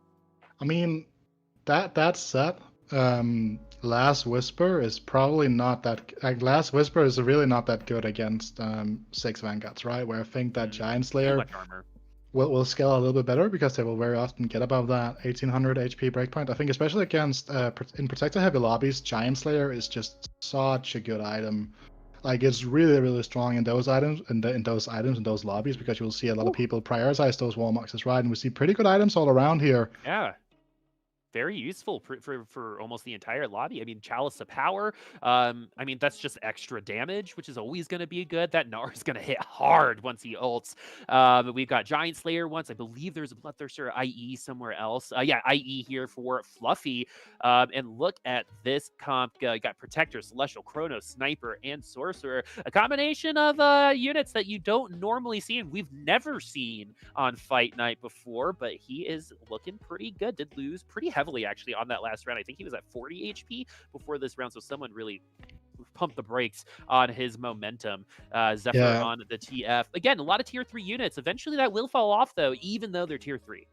Yeah, and I think that what happened for Fluffy here specifically was that he was looking to go 9 and have 10 units in, then he took a loss and he couldn't really afford to greed it for level 9 any further. That's what I would expect have happened here, and he's just trying to show off here, and then starting his transition a little bit earlier than he would have liked to. He almost takes out Narkez right there, so it looks like close to being a guaranteed top 4 here, as Bkrisz also drops incredibly low right there. So interesting take. I think that when you play these like hyper roll comps, which these can turn out to be, I guess he played a little bit more slow roll style, as he is setting up for a little bit more late game assurance here with that Ashe, with that Jin, with that Urgot now.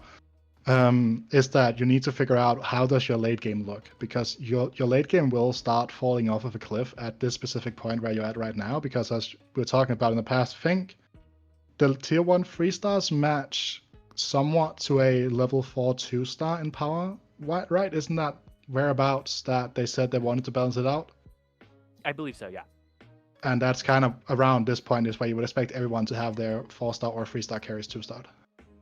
So the other thing here is that when you are doing a reroll, oh my god, so much damage. When you're doing a reroll comp, you are committing items to someone who normally won't have them. So that's why you're seeing all these items on Caitlyn instead of Jin, because it might be good to have used some of these items on Jin a little bit later, but you have to commit to this comp, right? There's no half committing to rerolling Caitlyn and Jarvan, right? Caitlyn will be your carry. Jarvan will have items. The only way you make it to this point.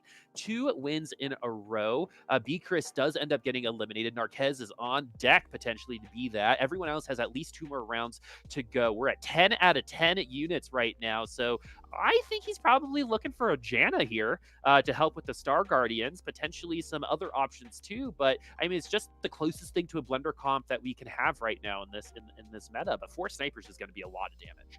I actually also think that during set 2, Fluffy really enjoyed playing Blender. If I'm not too wrong on that, I don't quote me on that. I don't have to. I just think that's how it is. So I guess it's kind of how he likes to play in general. And again, I think that just is fine, right? I think that he went 9 here to try to match the power level of the lobby as well as just get that 4 sniper bonus. But again, look at the job and go, right? Like the job and just keeps on going here, and the problem is that the Vector just completely outscaled any backline prowess that Fluffy had himself here, and he's still alive and can still like try to stabilize here, as there's multiple spats on this carousel. We see QSS, we see a lot of like good defensive options right here. So a very open-ended carousel, I'd kind of say, actually. All right, Narkez does bring the spat. I believe that's for a protector. We'll see a little in just a second. Where is that spat going to go? Nowhere. I didn't really see an item. So yeah, I think it's just because he wants to try to hit Echo 2. He hits Echo 2. Yeah, there's that Echo 2. All right. Yep, you are completely right. So Echo 2 is here. Double Giant Slayer rapid fire cannon onto the vein as well. I don't know how this matches up against the quad sniper of Fluffy. I'd be very interested to see how that happens, because if you're able to just break through the front line like Wojtek was against Fluffy, he's dead.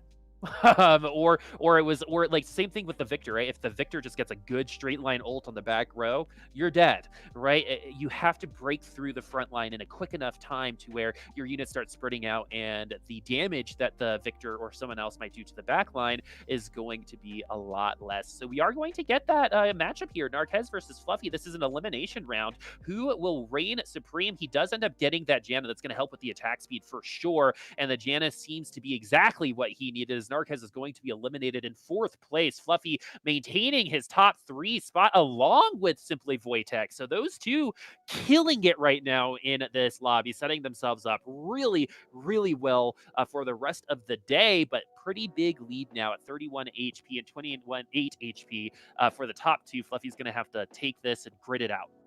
Yes, and a fun thing to note here, our entire top 3 in this specific game all qualified for EU regionals. So I mean, if you're looking at it from a perspective of just general scene knowledge, like if you went in to watch this without any knowledge of previous fight nights, but you knew the scene in general, you would look at these 3 players to be the 3 players that really should be shining through, and they are right now, right? They are really, really just doing their best, you see here. And I think that Fluffy had an incredibly good Zephyr positioning last time. He gets it again right. Just really shows how he just pops out with the scouting right. Just hits the Zephyrs in the right position. But we can still see, just look at the Victor damage still, despite being Zephyred up for a long time. But it might not be enough. And we do see Shaco just absolutely demolishing the backline here. And I think it's going to be the end of Fluffy. Was this an Oh, it's a ghost, actually. Yeah, it was a ghost. Yeah, so he's going to be A-okay. And it looks like Fluffy was able to win that last round. So Simply Wojtek definitely on deck to win. We know that he could beat Fluffy's comp. We just saw it. And we saw it a couple times earlier. So Kezman can't beat Fluffy's comp. So in the rule of the transitive property and rock, paper, scissors, Kezman comp probably beats Wojtek. So it's going to be about the matchup. So the next matchup should be Wojtek and Fluffy based off of the Echo or the Ghost from the last time. Echo is a fragment of a previous auto battler when you're facing the Ghost. But Simply Wojtek is in a really good spot. This is actually the second time we've seen this mech do so well, and this is kind of like a this week thing through some of our tournaments. And it's not like a fully mech sorcerer, it's not a fully mech infiltrator, it's mech with a bunch of stuff, right? Because there's so many synergies in this set with just 2, right? So why not try to maximize that as possible? Yep, you definitely did play mech as kind of a 2-2-2 comp a lot of, like, especially at the start of 3.5. That was also kind of where the OCE mech just like started to really like pop off, was people just, we're going to go to infiltrator, we're going to go to this, to that, to that. Back then it was also a little bit more of a sorcerer-centric build. But when again we see these Zephyrs from Fluffy has been really on point here, scouts out that Echo. But again, we do see Wojtek just having hit he just hit like the Peeper version of mech, right? Like he just hit a lot of 5-star 2 costs, or 2-star 5 costs, rather, sorry. Yeah, I mean, the Jarvan, though, is still pretty tanky. There's the Caitlyn in the back line. This isn't over for Fluffy just yet. The Jarvan doing exactly what he was meant to do, and this Jarvan should be able to win out here. Wojtek at least has at least one more round, and we still have all 3 members remaining at 7-2. I don't remember the last time there's been 3 people at 7-2, let alone 3 people at Shelly.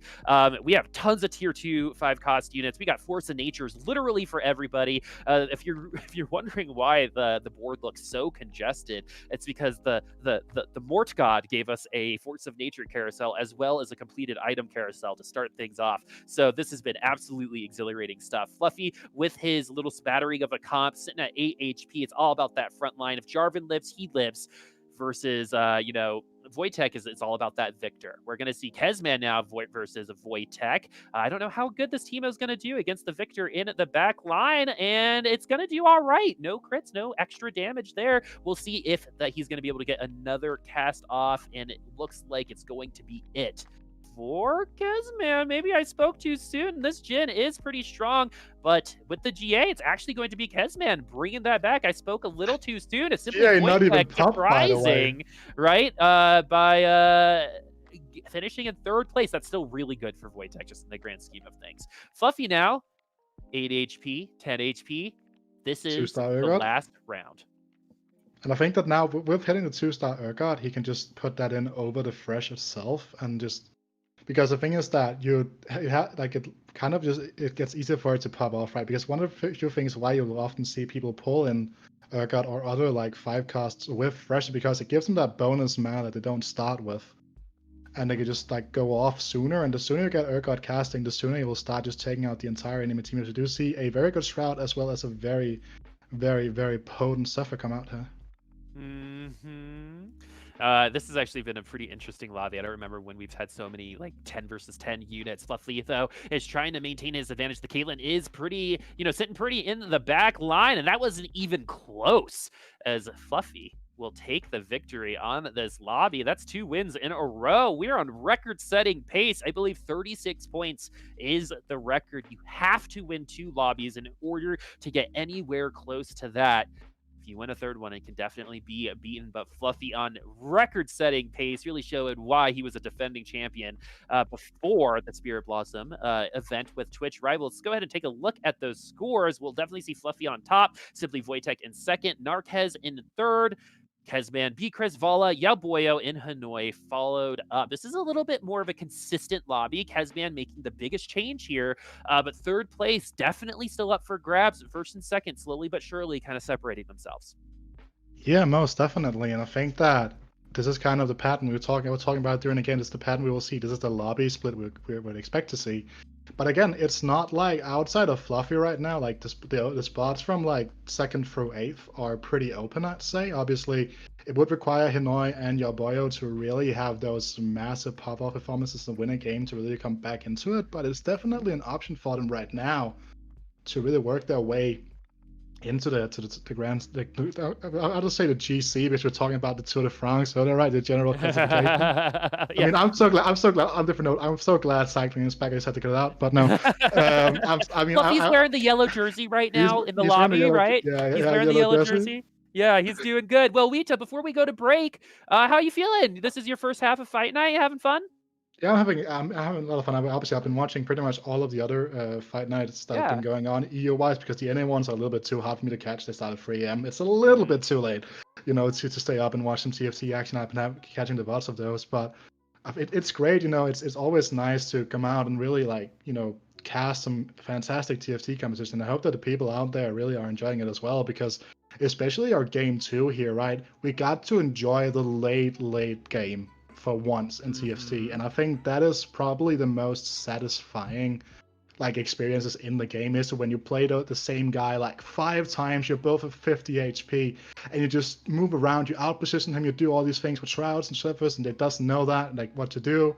It's just it's really one of those those are the most satisfying wins in the game, Yeah, definitely. Most definitely. I mean, they're hard fought and gritty, and we still have 2 more lobbies to go. So we still have a little bit of a break to go through. We're going to give these players, and Wita and myself, a little bit of a time to take a little bit of a breather. But on the other side of the break will be the conclusion of the final European edition of Fight Night Rising. We'll see you on the other side.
Welcome back, everybody. Halftime is over. We're still the same. It's Wita and Boop here for Fight Night Rising giantslayer, the final European edition. The bell has left the ball after today, but right now we've got 8 players fighting to be that Cinderella. And right now, Fluffy not really a Cinderella type of character. He's kind of old hat right now on record-setting pace. Anytime you win the first 2 lobbies, you got to bring up the record, which is 36 points for Fight Night Rising, currently held by Sleet TFT, who is killing it in the Cloud9 tournament right now. Cybernetic God, by the way. Sleet is so good at Cybers, by the way. If you want to learn how to play Cybers, go back and watch Sleet's VOD. Go ahead. Yeah, he came in for 1 fight night and then broke the record, and then had a little bit of a hard time the next week. But that was in the middle of like the dark times.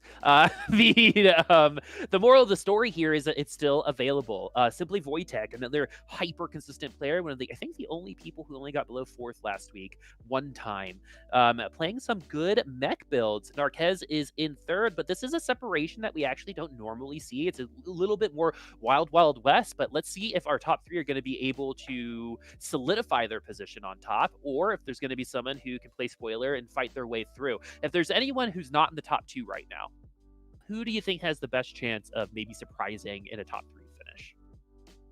I mean, does it really count if I say Narkez because he's like 1 point off top 3 already? I mean, I want to see more of. I want to see if Hinoy can actually play something that isn't 6 Blade Master and try to like branch out and get something going from that doesn't rely on hitting very specific situations. Because I think it's kind of I won't say a waste. I mean, it's gonna sound so rough and so incorrect, so bad. I don't mean this in a negative way, but if you can branch out and try to like adjust yourself. So this is something that's worth noting, right? When you're playing at a competitive level, and also right now you can see that you're probably not gonna be topping the lobby, right? But kind of trying to get a feel for what it means to play different things that aren't just this one comp in competitive might actually be a pretty worthwhile experience to get when you have the chance, because the stakes aren't so high for you right now. Like, you're not going to risk dropping any low end standings, right? But again, obviously, it also would be incredibly exciting if you hit that freestyle you with the perfect items, right? Yep. And so we shall see. I really want to see a tier 3 Lucian at some point, just to see the changes. I mean, I still think that it's like one of the worst freestyles in the game.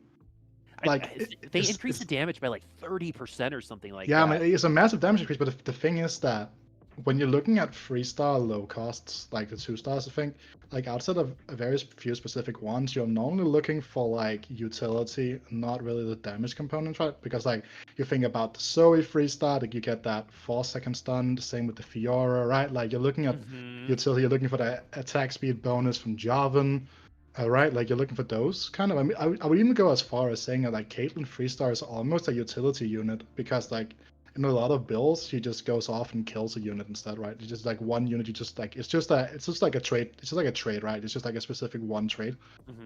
It's like a fish, right? But like Lucian's Lucian free would be super exciting to me. But I think that you're not playing Lucian outside of Cybers, and if you're prioritizing Lucian free and Cybers, you're gonna end up giving away so much power, right? Because we even saw. Yeah, the other thing about it is that like he also dashes forward. It's not like it's not. He likes to run it down. Yeah, exactly. I mean, just like the Lucians in my league games, right? They dash forward. They don't know that they can dash in any other direction. But sometimes in TFT that will happen. He's just not as safe. Treasure trove. So we could actually see Galaxy here. By the way, you've been talking about nothing but treasure trove. So why that you like it so much? Okay. I think it's the most fair galaxy in the game, because everyone gets the even amount of orbs. Everyone kind of is on even footing, and you get to play with items that normally you don't get to play with. You have to put them on units. Item management is totally different. You get Nikos. You get kind of everything in this, and it has nothing like, old Nikos or old, Treasure Trove, where it was like old Nikos was, let's race to a 5-cost unit and slam it, right? I'll race the board. Yeah, it was very one-dimensional. Treasure Trove doesn't affect the integrity of the game all that much, and I think it just adds to it. I think there's an argument to say that the way Treasure Trove works is how TFT should work.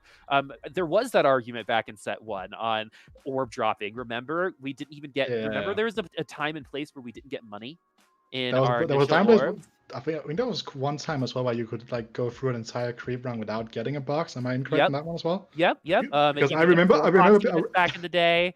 I remember like playing 8-mans before ranked went live, and we would be like, and you would just like complain so much, you would end up like after the first 3 rounds, you would just be like, you would have no direction, no items, no money, and you would just be like, well, guess I'll Inting, I die, guess. right? Yeah, I guess I'll int. That's the best way to play right now. I'm lose streaking. I'm doing it on purpose.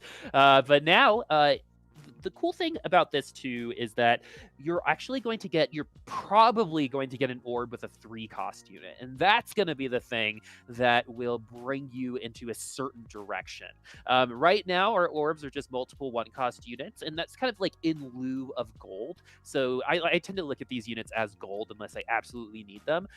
As you can see, Yauboio bard, has by the way. 2 bards, right? So he could actually go like a 2 bard setup early on in this game and have them stack. That would be someone calls Saint Vicious, by the way, because I think we just found his stream setup, by the way. This is I don't know, man. There are very few players in the world I've seen prioritize Bard as much as Saint. It's actually insane. Yeah, I mean, put the tier on one of the bards for sure. Are you gonna bring it back? Sword? Another Oh. 3 cost unit. So like, this is what Treasure Trove is about, because the rest of the lobby probably has it too, right? You can't ever really think about the fact that you're super far ahead or something. You know what I mean? What is this setup, by the way? Sorry, like, what is this setup? Like, look at this. There's so much direction you can go here. Like, you can go for the Shaco, you can go put in the 2 bards. Option for you have early 6 too as well. Like, you have like Yauboio here has one of the strongest early game setups you can find, I'd say, but it lacks like synergies, right? So he's not gonna be winning rounds here. I'd like be very surprised if that's the case. We see Hinoy already back at it with that classic RFC. That will probably become a Master Yi one day. I don't know, actually, because we've got the tier, and Hinoy has shown that he doesn't really care about traditional items on some of these carries, right? We saw Jeweled Gauntlet on Master Yi a little earlier, and 2 meeps this early is a big deal, everybody, right? It's not. It's just he pretty much just got to buy XP here. He's going to get 4 XP total, right? So he's not going to have to pre-level. He's not going to have to invest in leveling up, and just 2 meeps are going to potentially bring you that much of an advantage, along with the fact that he needs to get some synergies. He should lose here. I don't think there should ever be a team comp where you get extra experience and win. You can pull it off, but we can expect Yauboio to be on the bottom side of the totem pole. Around level 6 through 8 is kind of like when he'll probably be hitting his power spike. Yeah, for sure. Something that's worth noting about Treasure Trove in general is the fact that if you see people that are pretty much they're just happy with lose streaking, they will be going for like they'll just like go 10 gold on 2-1, and they'll just like sit through it and not care. Like, they'll just play eco games super hard, hit 50 gold by Crocs, and just be super chilling us. They're called Terra Bursters now, right? I mean, yeah, Terra Bursters. Yep. That's the technical term, I suppose. Yeah, that is the scientific term, the planet Earth term. I mean, I study humanistics, technically. I study international business, so I don't really. I'm just like, it's just my socialist constructivist view, okay? Like, I don't know. That's a super deep joke. I hope you guys. I only know why that's funny because of watching The Good Place, and they teach a lot of philosophy in that one. But man, that was actually pretty nuanced. I can tell you're a smart guy. Anyway, Simply Wojtek now. Who knew that we would talk about Sisyphus and humanistic ideologies? Anyway, Simply Wojtek now sitting at 90 HP, really, killing it right now. He has separated himself from the rest of the lobby. If he finishes in the top 3 again, he probably finishes in the top 3 for the whole day. He has to avoid an 8th place, which actually I think almost got him last time, where Simply Wojtek, I believe, got an 8th place, but then ended up getting top 3 by 1 point, which is why that we're here today. But it's actually very interesting to see Narkez, Fluffy, and Simply Wojtek right now. All of our previous top 3 in the bottom 3 right now. It's really early, but we'll see what happens. Fluffy did the same thing last game as well. He lose streak early on, and then he just kind of went about his way of getting the game here.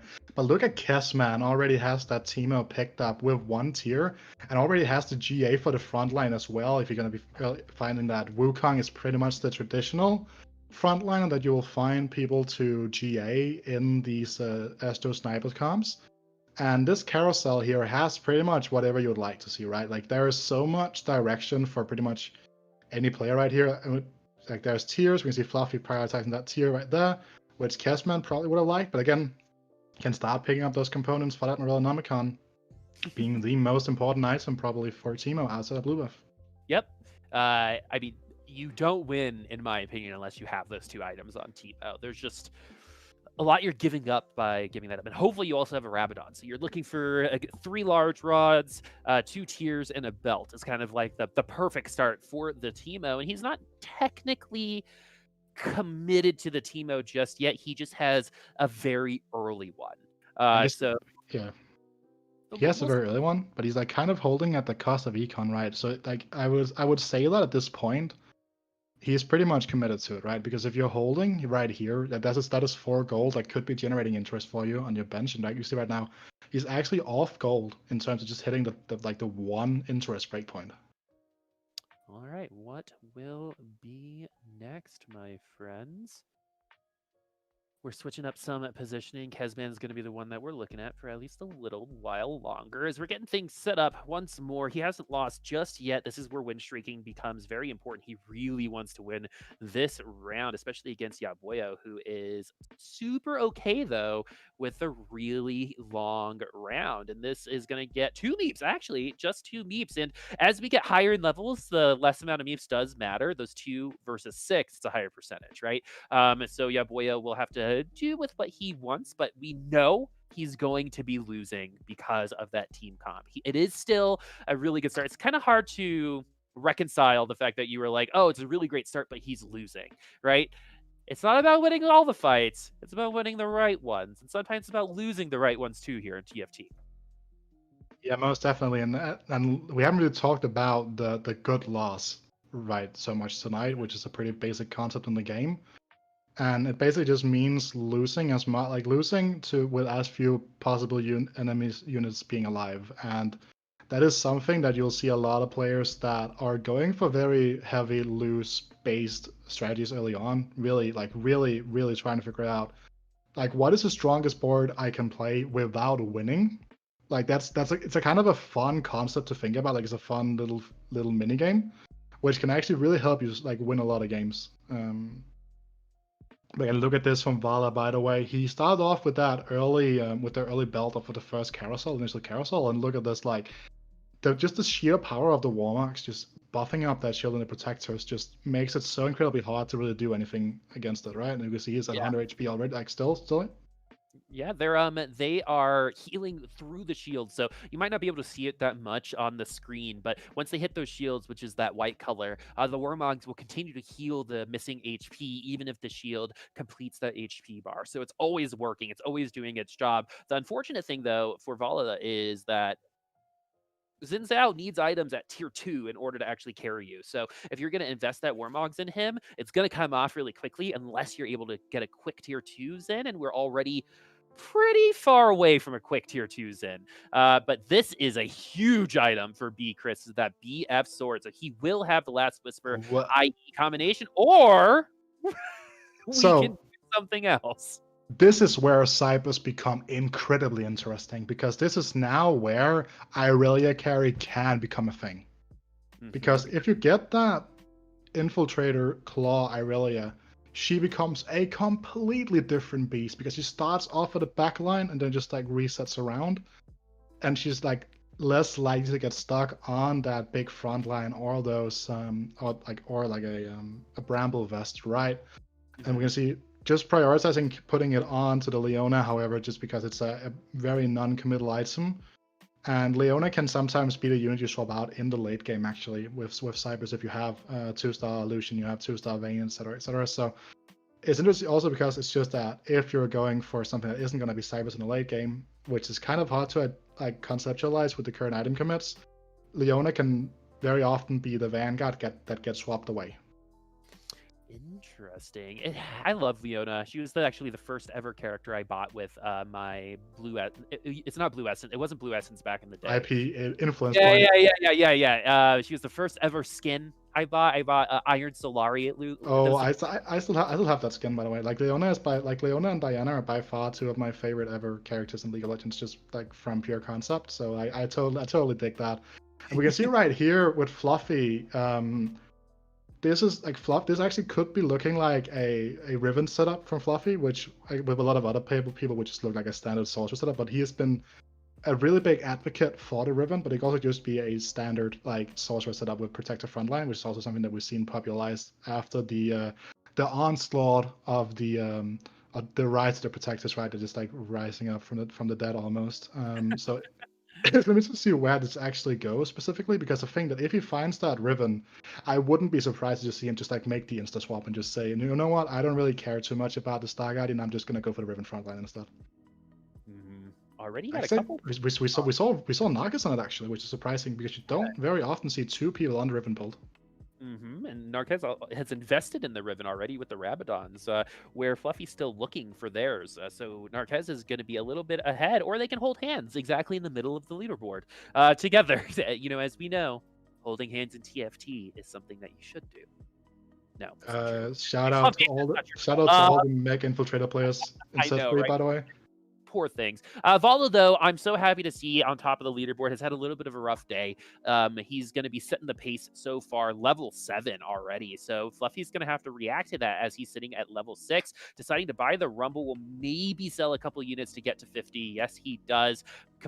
Committing to this Riven so far, that Victor is going to be strong, but how many ults is it going to take to clean up that back line? The Lucian almost dodges out of it. This should be a Fluffy win, as Bkrisz is putting up a little bit of a fight, but not for long enough. Is Vala still potentially in a win streak? We'll see if he's going to end up winning that game. But this comp is going to need a Riven soon. I don't see how this comp survives any longer without that dedicated carry. Victor is a good replacement, though. I think actually Victor is kind of the carry. Like Victor will be the one that deals the most damage, just because Victor with blue buff now just really accelerates damage-wise. And it just like, the thing is that when you go from, he went from 70 to 60 without actually any damage amplifications or any buffs to that, to his damage component, if I recall correctly.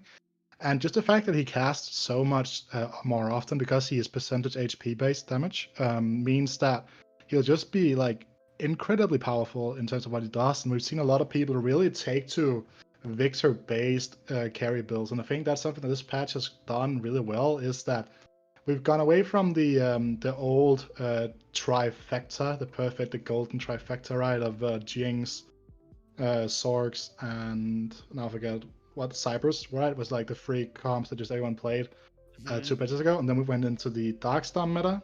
Thank God that we're out of that now. And then we've gone into this meta now where like we see a lot of like variety in carries. We see the Yi carry here from Hinoy, again struggling at the bottom of the leaderboards. We see and we see like Victor come up. We see like everything can carry right now, which is one of the things that makes this comps, right? Look at this. Vala's still chilling with a Bard, 100 HP.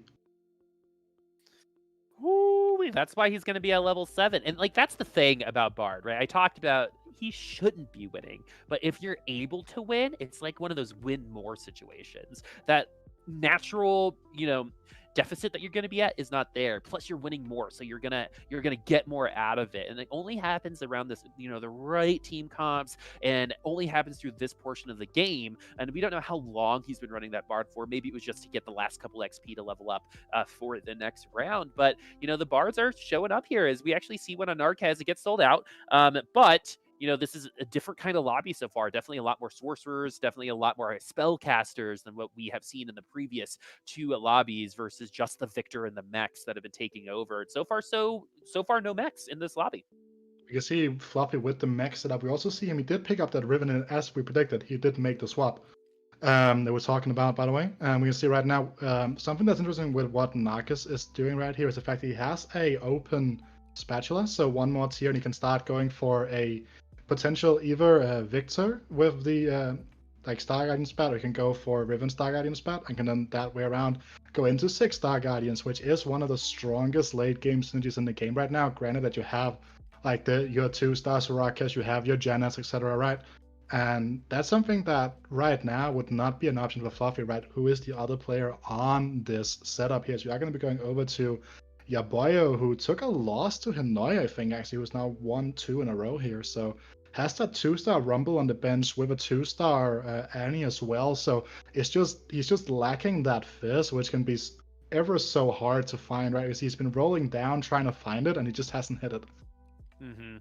He needs to find it, or else it does not happen. That mech comp is also very interesting because it's like a quasi Darkstar comp sometimes in the middle of the game. Then you transition like the Karma and the Shaco out a little bit later for Echo and blanking on the other one right now. But Echo is the most important one there. So it does require a good amount of skill in order to learn how to drive. I actually just saw That's Primal put out a guide. So if you want to look up how to play this mech comp, That's Primal usually puts out some really good stuff. But this is another very common comp that's been around since the very beginning of set 3, I think it was supposed to be, which so far is Vanguard Mystic. We're going to go ahead and put the Rage Blade on the Cass and put the interesting Shojins on the Shaco instead of keeping the tier for blue buff on the Cassiopeia. So right here, this is like basically just pure placeholding. So what I assume we will be seeing right here from Yauboio is he's gonna try to go 8, just try to recoup his economy with the help of the Bard too that he has enabled right here, and just try to find Seraph Janna and go for the like old school Darkstar build that we have kind of gotten to love or hate over the course of the previous patch. Because I think that with double Shojin for the Janna, Rage Blade for the Seraph, Shroud to ensure that they will start popping off, you also have Trap Claw for defensive item, right? So I can understand, and also just, Rage Blade and Shojins and whatever are like both pretty decent, like they are decent items that are pretty flexible, right? Because it could also go into something like an Ashe instead of this Cassio when time comes, etc., right? So it might look a little bit close, but it's actually pretty open. As you can see now, he's actually going to start resisting out of it right now. He has gonna go ahead and put all that stuff on. Ooh, late on the Shroud. That is unfortunate. That's been kind of the day that Yauboio has actually been having. Definitely not playing as clean as last week. I do think the lobby is a little stronger this time around, but does the Shroud of Stillness even matter? The answer is yes, as there's an Echo on the other side, along with an Infiltrator Aurelia. So simply Wojtek will be running that cybernetic comp, has all the pieces. So already feeling pretty good, gets the Ashe, has the Echo. So now we have some options now for Vala as well. We have the 4 Protectors, a couple Snipers. We also have a Bard still. We have been doing a lot of losing since being at that 100 HP. Remember we were saying, this is something that will fall off. Don't you worry about it. And so we finally are at that critical point where you have to start thinking about taking Bard out. You're already at level 8, but it looks like maybe he wants to keep it going for a fast 9 and looking for Piba. Yeah, I think that's kind of where we're going. Like, and if I have to like make a music analogy, right? Like the Piba comp, like whatever he's doing right here, is kind of like compared to Logic's music career. Like you start off really strong, then you like kind of dwindle in the middle, and then you just like close it out with the absolute most banger album you could have released ever. Like that is kind of how Piba comp functions in music analogy terms. By the way, everybody, just so you know, everyone should just listen to it to like have an opinion on it. It's just that good, right? It's something so good, but like I've been listening to that album repeat for like since Friday. That album is so good, by the way. Like it's incredibly good. And there's actually not many lyricists out there that are better than Logic. And he kind of peaked here. So he John Elway'd his last album, going out on top. And that's exactly how I kind of want to do it too, If you're not the full album listening type, listen to that bot, I'd say, just to get the kind of vibe that he's going for. Dark Place also, just like if you want to get into the mind of Logic, which is also another reference. Shout out to the young Snatcher days, just going all out with the musical references right now. So yeah, I mean, again, highly recommended. Boop and Wita approved. If that is what you needed to buy the album. And now we have Gangplank. Oh, Gangplank was the other one that you replaced someone with in that last mech comp. So you're going to take out Ziggs for Gangplank. So for the demolitionist charge. But now this is the same Warmog Zin that we saw a little earlier, where we were like, oh, it needs to be tier 2 or else it's just useless. And we're actually seeing that now as he's going to go ahead and get rid of that Zinzao instead. We drop down to 3 protectors. So we're actually like a tad weaker now, but the units themselves might be a little bit stronger. Very interesting choices here.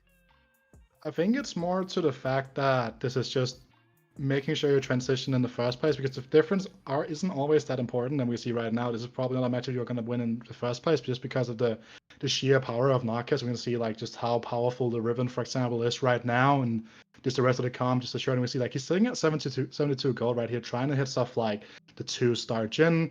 And it's kind of weird, right? Because he's positioning like he's playing Dwarf Planet, which I don't know if he's aware of what galaxy we're playing, but we are actually playing Treasure Trove and not Dwarf Planet. I mean, there must be like some sort of thought to this positioning. Like I'm not trying to meme here. Like that's probably some world where this makes sense to do.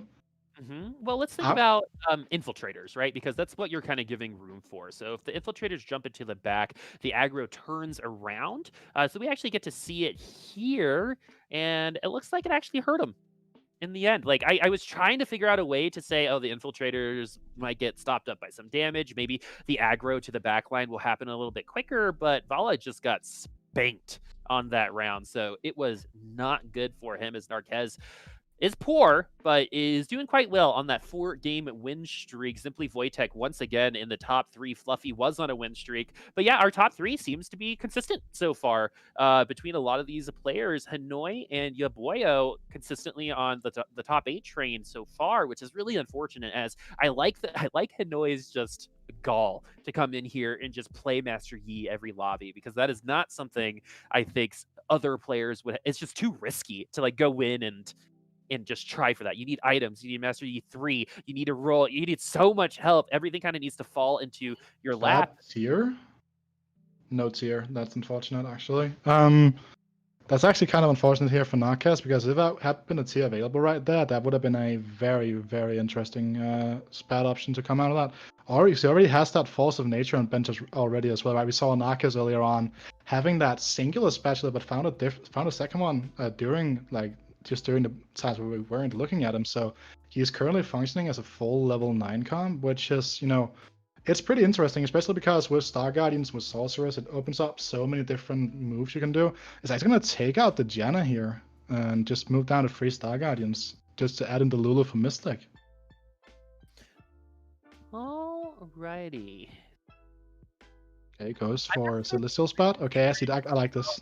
Yeah, the rest of this is going to go because everyone is stacked up on items, like we said, so everyone's going to have what they need for their carries. It's going to be about if they were able to build it in time, and we're seeing this Riven. Look at how big that shield is. The GA is going to be popped. By the time this Syndra ults again, it should be fine as Kezman falls. Narkez is going to continue, hopefully his climb up to the top. Simply Wojtek is on the top right now. Look at that economy, by the way.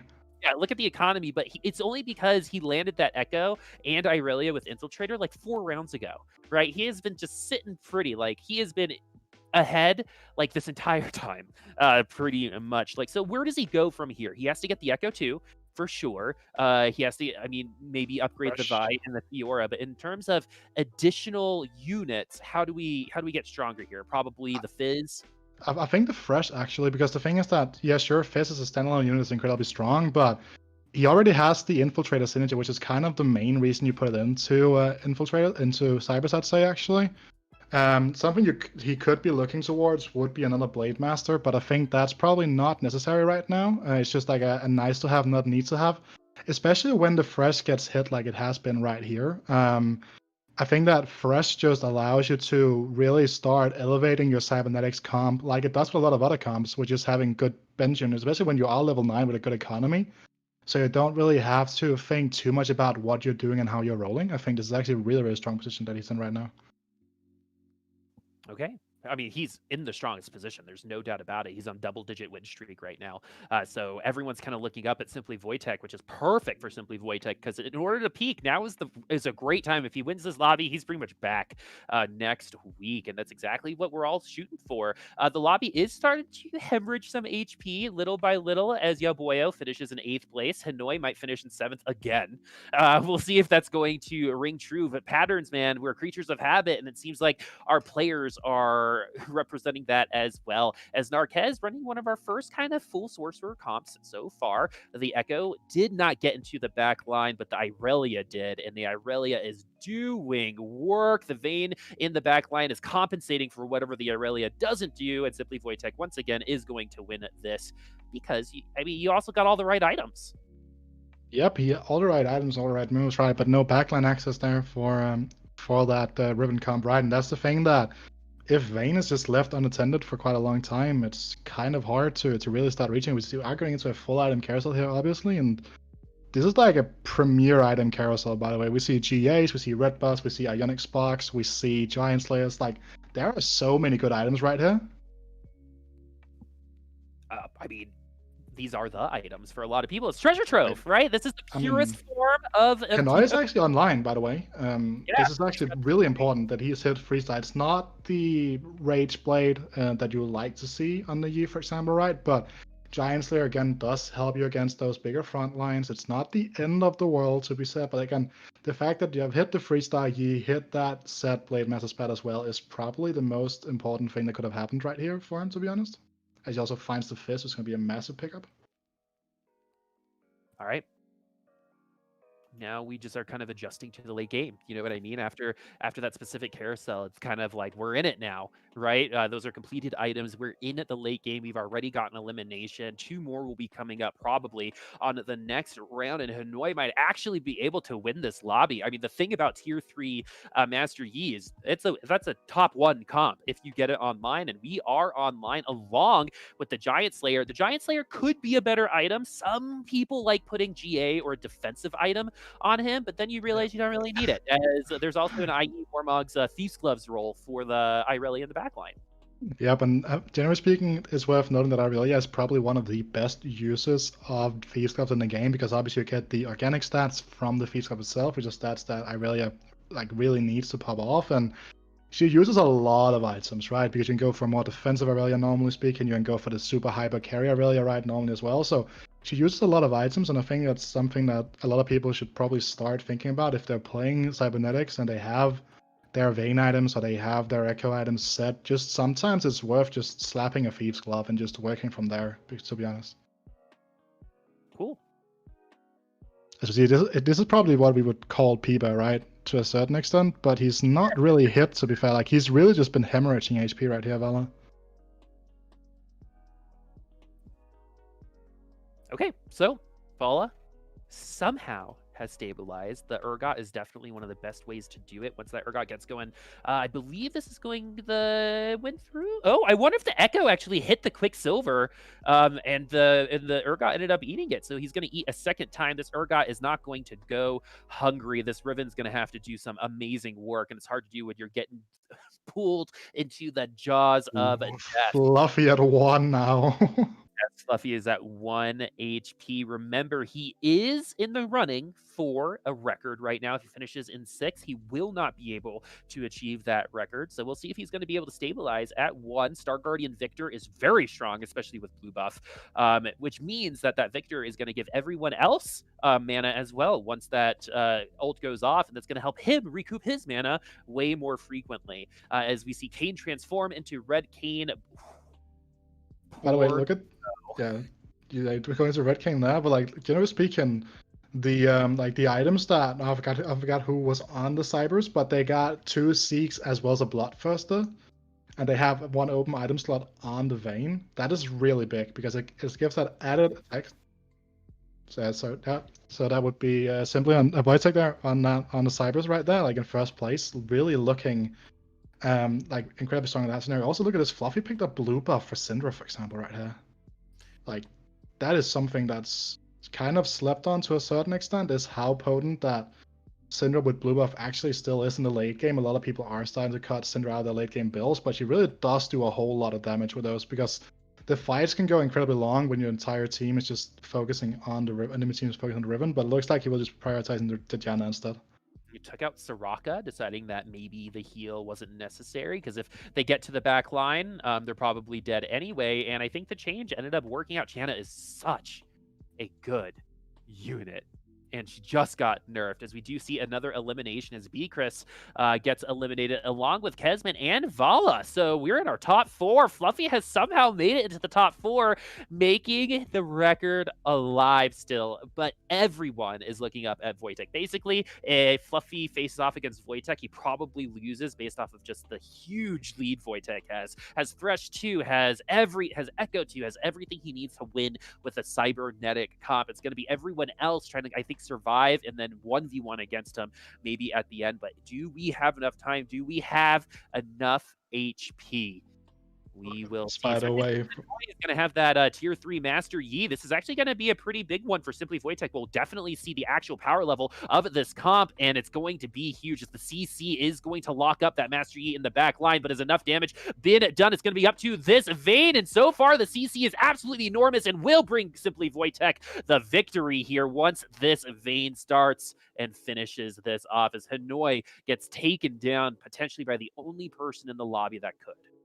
Yeah, and that's the thing that you kind of risk when you've had this. Oh, Fluffy loses the mirror to Narkez here, so Fluffy will actually go out and fall. Hinoy will get the 3rd place here, so not what you would like to see if you are a Fluffy fan. But again, he still managed to get top 4, and again, I was talking about how strong we see Vayne free being hit by wojtek here as well. That's a really big pickup. We saw him kind of griefing his Thresh actually for that Vayne free option, and it has been hit now. It's going to direct 1v1 here. Narkez versus wojtek and the cybernetics versus this Riven 6 sorcerer build. So gonna be interesting to see how this actually will function. There is that celestial splash in there, which is actually a little bit of a slept on splash with sorcerers because they do so much damage that they get massive heals out of it. But again, Infiltrator Spat is just something else on Irelia, especially in this matchup when you don't have the Nico to lock the Irelia down. I mean, locking the Irelia down is definitely easier said than done, right? You got to have the Echo, and you got to maybe the quick aggro right away. Janna is so good, but is this Bloodthirster going to be enough on the Vayne, which is the Vayne 3? I don't see how Narkez takes this victory. I mean, this cyber composition is nutty right now, especially with the Vayne 3 uncontested throughout the entirety of this lobby, other than the Echoes. So anything is really up for Simply wojtek. If Simply wojtek loses here, it's his fault, and because he sold all of his units. You just go for that, the Echo free flex, and then they just suffer you and you die. Not an Echo here a couple weeks ago. It was absolutely hilarious. He sold everyone except for the four infiltrators and 1 mech, and one tank, and then ended up dying. And then the other guy ended up dying in the end, just to kind of flex on everybody else. But 61 HP to 60, almost 60 higher. And look at this is why I like Treasure Trove too. Just the itemization for your units, right? Do you hold? Do you just hope for a better item a little later because you're gonna get them, right? Or are you going to invest in them now? And that's why you're seeing 2 Zeeks on a Fiora. That's why you're seeing Warmogs on a Wukong right now, because that's where we're at in Treasure Trove, and it's going to be really good for a lot of our cyber players to have those items on there for that extra damage. And you see a single auto attack from this Vayne was almost enough to heal completely, and with no grievous wounds on the other side, Narkez will not survive, and Simply wojtek has one of the more dominating performances we've seen so far in EU Fight Night, running cybernetics of all things, taking the victory and pretty much solidifying his spot in the top 3 once again. Yeah, most definitely, and I think that's just strong play, and we saw the strong play from wojtek last week as well when I was watching that, and I think it's just consistently good players, and I think that's pretty strong. And again, this is probably what the Galaxy, generally speaking, looks like, right? The Treasure Trove. You'll see Sorc builds be able to really show off their weaknesses a lot more. You will see Cybers very reliably being able to hit that Irelia with the Infiltrator Spat. And something we didn't touch on is that we didn't see a single Vanguard Mystic player. And the reason for not going Vanguard Mystic on Treasure Trove is the fact that its top end, and we've been discussing this all night, is incredibly weak compared to everyone else at full items. And that's why you kind of want to avoid going for Vanguard Mystics on this specific galaxy? I totally agree. And Treasure Trove is going to go simply Wojtek's way. We saw the items work out. I think the orbs ended up working out, and probably had a lot to do with the fact that he got that IE Last Whisper super early on, just a singular unit, right? So when you get IE Last Whisper, you're like, okay, I'm going one of two different ways. If I want to commit to that item build, I'm either going cybernetics or I'm going snipers of some sort, right? With Jin. So we definitely got to see the decision-making process there, and it's been great to see that. We just saw cybernetics win a lobby for the first time in 2 weeks. That's the meta we're in right now, but that kind of thing can happen, and that's the wonderful part of this. We got 2 mech winners, cybernetic, and this last lobby could be anything because lobby 4 is such a different animal than the rest of the lobby, as the top 3 have definitely separated themselves, but Kezman and Bkrisz could sneak in to the top 3 if Narkez gets 8th, Bkrisz gets 1st, he could sneak into the top 3, and Kezman would need Narkez to finish 8th or 7th, and they would need to finish 1st, or 6 places higher than Narkez. But right now, it's actually a fight for 1st place, as Fluffy at 26 points potentially could tie the record if he wins this next lobby, with simply Wojtek looking at 2nd place as well, but potentially winning that $100. Yeah, most definitely, and right. And the thing is that I think that being able to hold the crown in this sort of King of the Hill format, right, being the one to say, you know what, I won the final European Fight Night, right? Like I won that, the final one. Yeah, exactly. Would be a pretty big up. And we go to Binary Star right now, and we're talking about cybernetics. This is another galaxy where cybers really shine through, because the comps that really rely on the 3rd item to like really start carrying just can't hit on this galaxy, right? Mm-hmm. All right, here we go. Last lobby of the day. 1st place up for grabs. Basically, whoever finishes ahead of the other one with Fluffy and Simply Wojtek will win the lobby.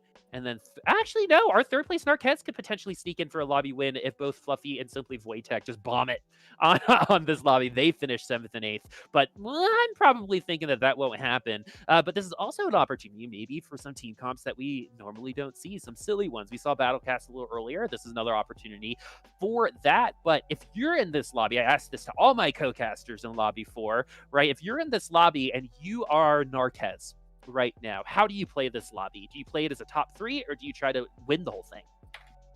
This is a rough one, right? Because of the fact that it's Binary Star, like going for the safe choice in Vanguard Mystic actually is a little bit complicated, because you can't get the 3rd item that you need onto Casio, either the defensive option or the RFC, right? Because you need blue buff, you need Morello for that to really pop.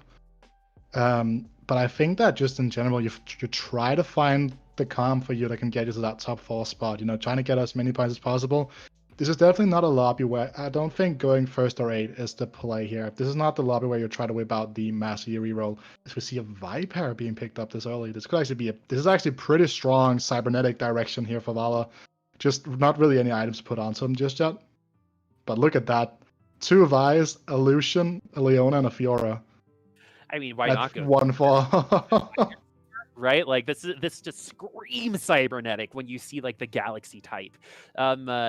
I also really like it because it does hurt some people who do need 3 items to function, right? Like the Jinxes, the Master Yis, like you mentioned a little earlier, they can definitely get hurt by it. But again, I think with since everyone's kind of, thanks for just subscribing to Vala's channel, Darth Ted. But the moral of the story here is that like this is a great start. The items could be a little bit better right now. 2 rods would be great if he was going like Star Guardians or something, or even Teemo, but this could be a little bit better in terms of itemization. He could maybe put 1 of the rods on Lucian, maybe looking for a tier a little bit later for a Ludens, but does have the tier 2 Caitlyn. What are you going to do here? Are you going to hope for the synergy and win streak, or are you going to put your Caitlyn in and try it that way? I actually would be kind of tempted to slam Deathcap on Vi. It's probably not the right play, by the way. Don't do this at home. I'm just saying that it's definitely an option to do so, but I think that like any AP on Vi, even despite her like the nerfs to her ability, is still incredibly strong. Here, as we can see, it's gonna go for what is gonna be the most neutral way of going about things here. This opens up a lot of different item pickups for Vala, in the fact that you can get a belt from Carousel to get the red buff. You can go for a Negatron Cloak if there's nothing else to slam that early Ionic Spark.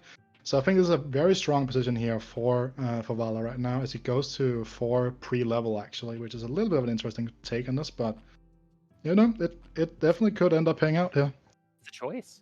It's definitely a choice that can be made, and Vala is looking like he's making the right choices here because he's had a little bit of a hard time, and he's actually started off pretty strong in a lot of these lobbies and have fallen off. I don't know if you remember, but 2 lobbies ago he was at 100 and then got 7th right after that. So that's TFT for you, especially when you're running things that have kind of like a turn on a dime type of, all right, we were really good and now you just kind of suck. Like after a certain NPC round, it's pretty crazy how polarizing or how dynamic these lobbies can go based off of just where you're at, as Yauboio also using probably, in my opinion, the rarest little legend. Oh, is the correct? Oh, no, I actually haven't seen that one before, to be honest. I haven't noticed it at least. I'm on a bit of a squid vibe myself, and then I have a hush tail on my Smurf, which is probably the kind I actually play the most on. But yeah. Very important question for you. All right. Which little legend tastes the best, do you think? If you were to eat a little legend, which one? I mean, have you had calamari before? Like calamari slaps, dude. Calamari slaps. So I guess it would be the squid in some regard if it's like an actual squid. And then again, there's also the watermelon squid, right? And watermelon is really good as well. So yeah, so like of the squinks, right? Like which one tastes the best? Because you've also got the ice cream squink. I mean, watermelon, dude. Watermelon is Are you great. As long as it's not in like shots form, it's good. We chill. I can't. If I eat melons, my mouth gets really itchy. So it's like cantaloupe, honeydew, watermelon, all that stuff. Anyway, the answer is actually the Dalmatian silver ring because chicken nuggets. That's kind of like what I'm thinking. Like if I were to have Dino Nuggets on Summoner's Rift, it would be out of those. So that's kind of like what I'm thinking there. But I think the squink's a really good option. Twitch chat, you let us know which little legend tastes the best. I would love to know. River Sprite, it's water for all you Hydra homies. And Simple Wojtek now is at level 4. That went a little bit too. Oh, he's got the glasses on, guys. He has got the glasses on. He is ready to go. He's ready to win. None of that blue light coming through for Simply Wojtek.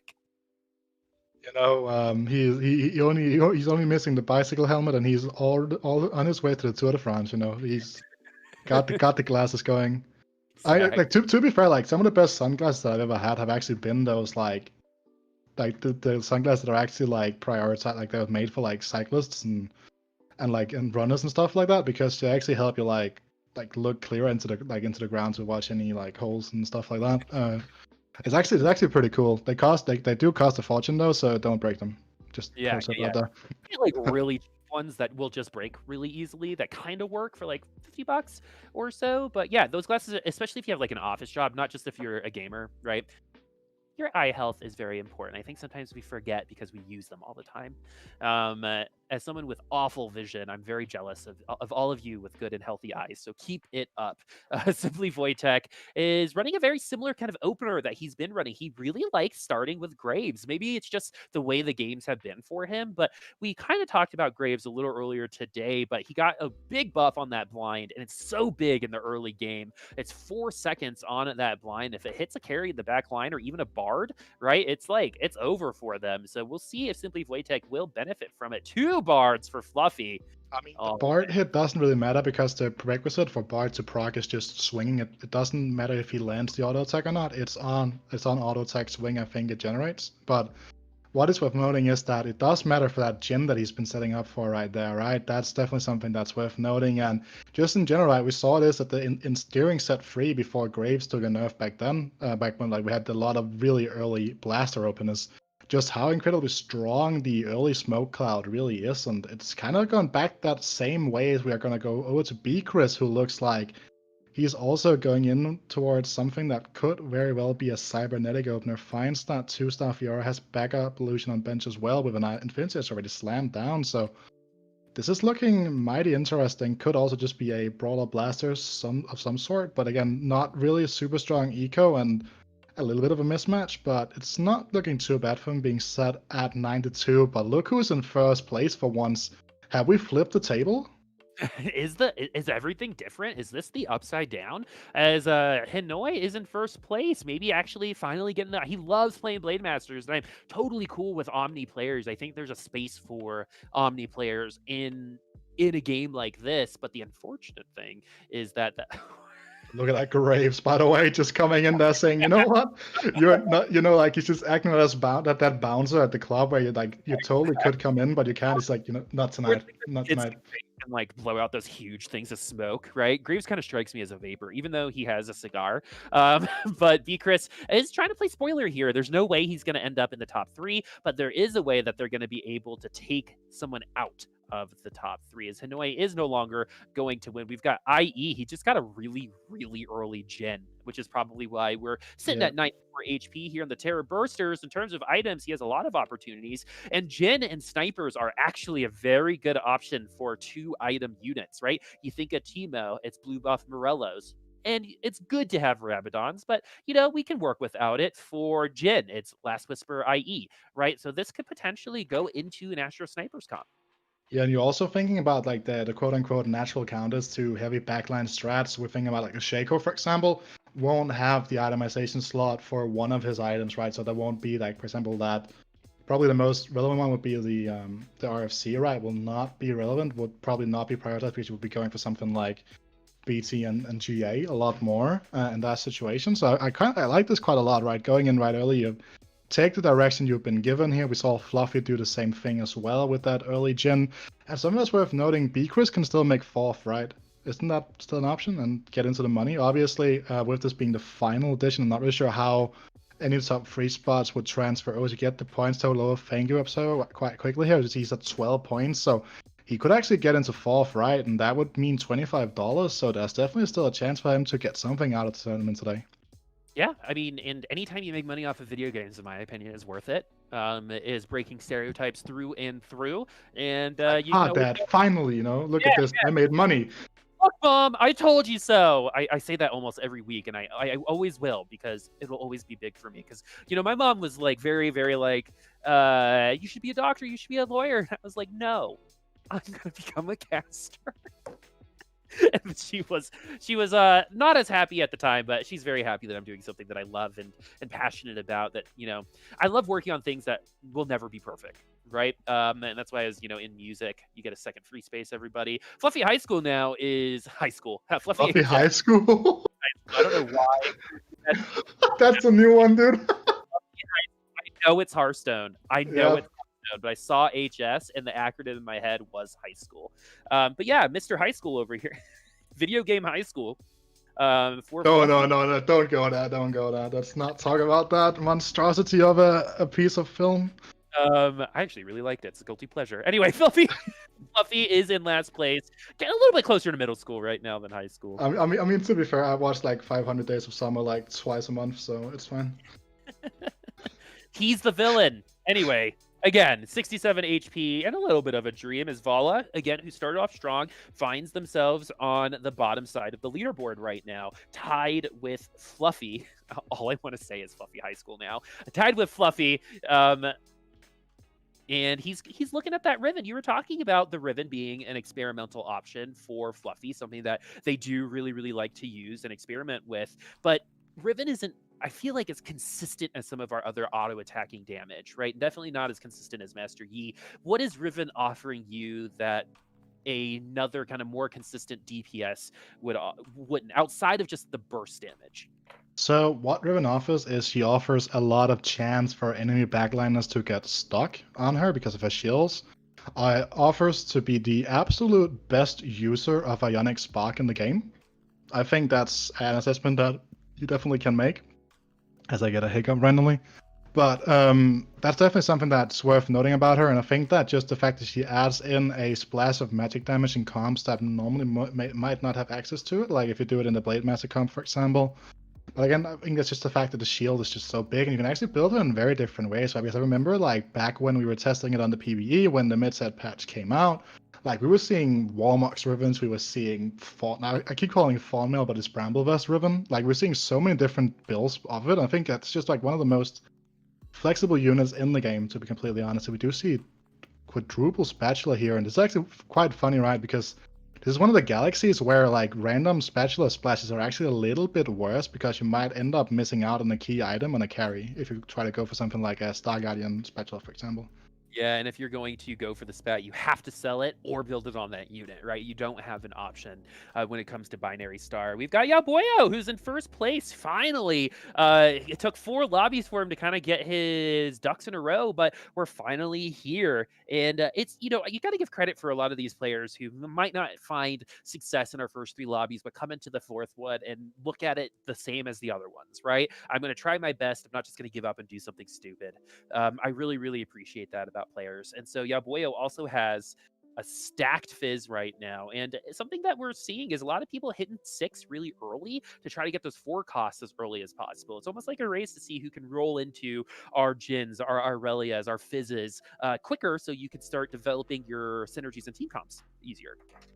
Yeah, most definitely. And this is also looking like a very, like, it looks like an option, like, just to potentially just splash mech for a few turns, right? If you find that any. And obviously, Shojin Rabadon's not really what you're looking for in mechs, but we see Vala here is just still chilling with that. He's going for another bar situation, still relatively healthy here, even though he is at actually at 55. Actually, never mind, he's not that healthy. Sometimes it can be a little bit hard to see in these on these feeds at times. You're not looking at it, but again, he's just like in a, like economically wise, he's in a very strong position. But again, Yauboio here talking about he has been holding, like, he's holding a Shaco. Like, is he going for like is he going for like 4 infiltrator mech? I got smacked by a 4 infiltrator mech yesterday. So maybe, I mean, it's definitely, I think infiltrators are one of the things that, in my opinion, are better than people think they are. I know the stereotype is it's only good on Irelia when she's got that infiltrator spat. But, you know, Shaco has gotten out of, you know, favor a little earlier, but Fizz is such a good unit. Shaco is still a really good unit. Irelia can be a really good infiltrator into the back line, but we shall see if it's going to end up working. We do see Mystics on the other side for Simply Wojtek, along with a Jin and it looks like Mystic Vanguard so far. So that's probably not going to win against this. Not enough damage to even get through that Malphite. Simply Wojtek not doing as well as usual, sitting in 7th place, 58 HP. The fact that there are 2 people under 60 HP at infiltrators is actually is not very normal. And we can almost make that like 3 to 4, right? If you're looking at, I think Fluffy's at 62 and Kezman is at 61. Like that's like slowly but surely starting to become this gap in the lobby. We actually saw this quite a lot. I think it was last week, where we saw a lot of lobbies would like just randomly split between the top 4 and the bottom 4 HP wise, if I'm not mistaken. If I'm not too wrong on that one. Like I think that's just like what this lobby is going to become incredibly close depending on who hits what in these critical stages we're at right now. And just to go back to the whole Vanguard and Mystic situation with like we have going for ourselves right here if we're Wojtek, is the fact that actually so we're talking about how different things have been experimented with in terms of just having the Vanguard Mystic setup. Jin carry is one of them because you quite naturally will, generally speaking, tend to hit Darkstar right either through the Karma or through the Mordekaiser. So you can kind of go for like a 4 Mystic, 2 Darkstar, like 4 Darkstar, 2 Mystic, 2 Vanguard, whatever, how you want to like splash the synergies. We see now he's starting to transition into this good old Astro Snipers. Oh, you Teemo lovers, I know you're out there. Most requested unit in TFT ever. Apparently, and here we are, folks, as Teemo is arguably one of the best units in the game, and I feel like that's as thematic as possible. You know, you can't, like I said at the beginning of the cast, you can't put Teemo in the game and not have him be as annoying as possible. That's thematic. There's a reason why Little Devil Teemo is a thing.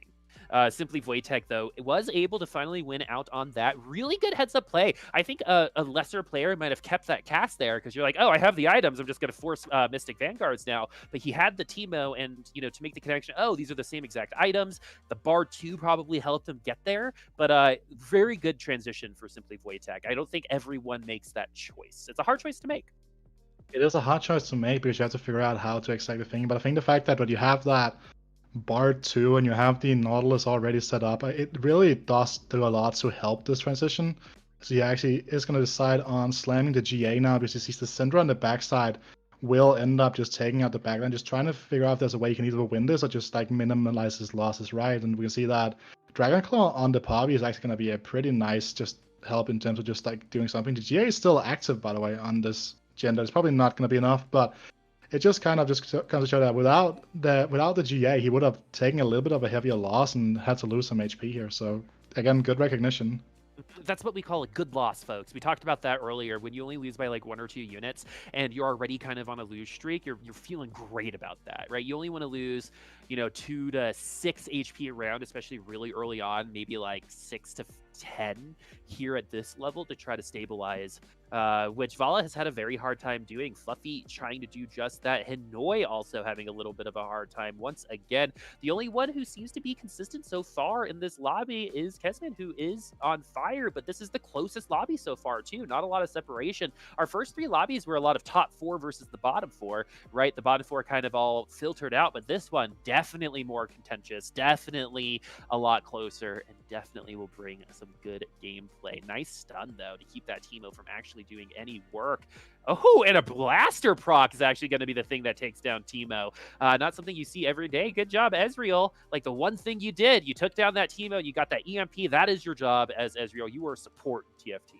Yep, so something that we'll be seeing quite a lot of in the new school of Rebel build is that you'll often see the red buff being transitioned off of the Jinx and onto the Ezreal. And this obviously something that you also see a lot more on this specific galaxy as the item slots are that one fewer, right? So you have to be really careful about what you do with your items in the specific slots. And I kind of like that, to be honest. I think this is good. This is a good setup, good recognition here coming out of Bkrisz, just figuring out this is probably like the best position for him to be in right now. And I kind of like that, right?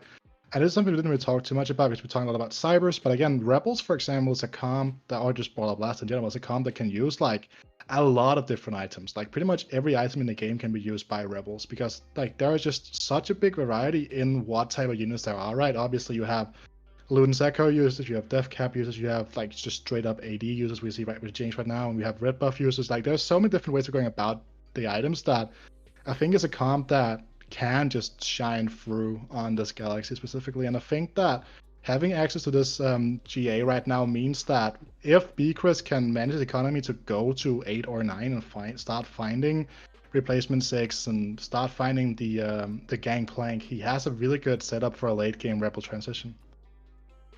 And we talked about earlier, and I just want to reiterate again, that Rebel transition is, I think, really, really difficult. It seems sometimes you kind of fall into it, but to make it an intentional transition and filter through all of the other potentially, huge hook, incorrect choices that you could make is a big deal as Jinx. You can't let her get excited. Once you let her get excited, the round's probably over for you, as Bkrisz is going to continue his drive on top. Kezman now at 43 HP. We're going to take a little bit of a look for him. Has the double Syndra, and those ults do stack, so they will increase the amount of orbs that are going to be thrown to your face because of those 2...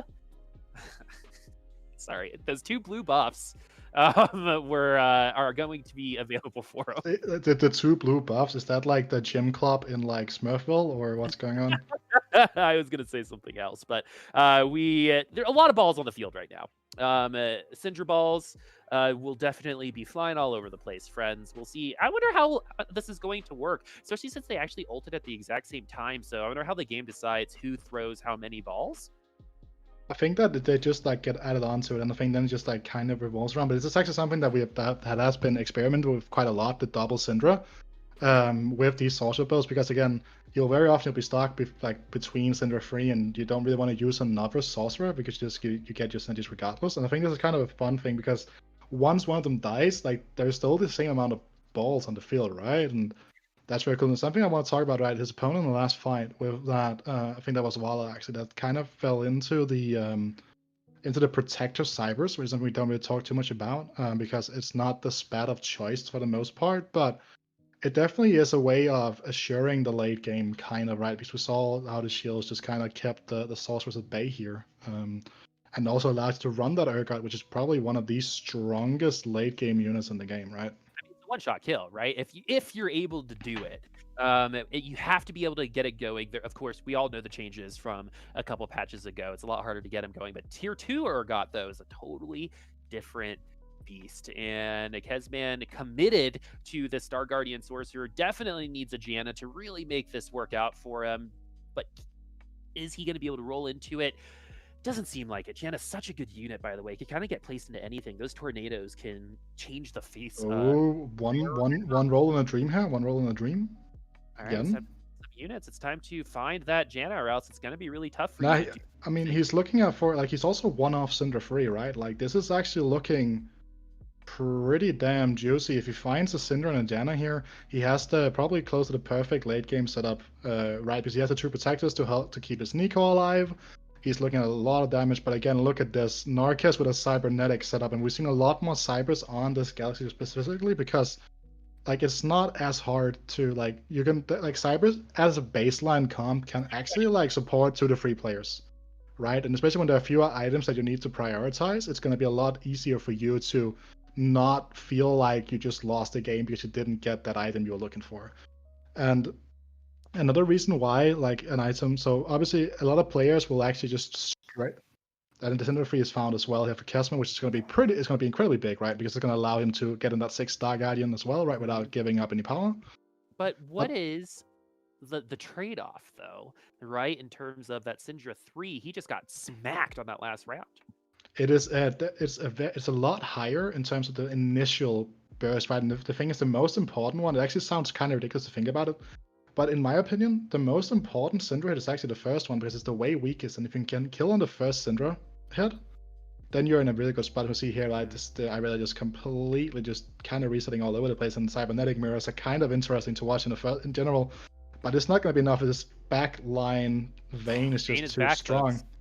Yes, but the point I was trying to make quickly is that in Cybers, you actually will see a lot of people slam Redemption, slam Shroud, because the baseline of how Cybers work is that it's not like a cool, powerful effect. What it does, it just makes your units like base stats stronger, right? So how do you utilize base stats the best? You do that by having a supporting utility to draw out those fights and just, win on a purely like auto attack or like basic damage based setup, right? Like, so that's kind of why you will see a lot more people prioritize support items come to those like damage items in Cybers. Whew, man, this is getting really close. This is a super, super close lobby, especially comparatively to every other lobby that we had, other than Bkrisz at the top. Literally everyone other than first place is within 25 HP of each other. That's 1 or 2 rounds. So anything can happen. The matchups are going to become increasingly more important. And Hinoy finally getting off of that Master Yi is finding some success with the Jhin instead. Definitely a good opportunity to try to transition off of that. We got a couple good items here. We got a GA. We got some Giant Slayer. The Shojins can definitely be helpful, but a lot of these players definitely wanted a little bit more than kind of what's left.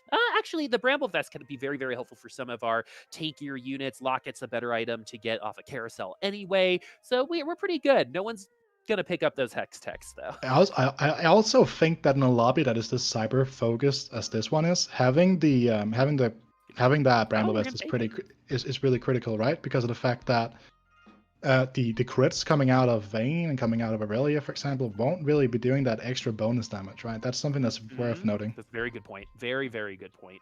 Itemization towards specific team comps, especially if the Vayne is focusing on that Bramble Vest, is going to take a little bit longer to get through it anyway, based because of the raw stats. And if that's a tank, it's going to be doing a ton of damage around. That's why you're seeing even units like Nico loving things like Bramble Vest, because that AoE damage from the ult plus the AoE damage from the vest. You see it on the mech. You see it on a lot of just tanks. And so it is just another way to help your tanks get more DPS, win a little bit faster in that war of attrition, and get their tanks a lot weaker. So you, as Vayne, can get through them a little bit better. And that's kind of like the give and take there. Is the Blitzcrank is going to pull the carry. It's only going to have a last whisper, though.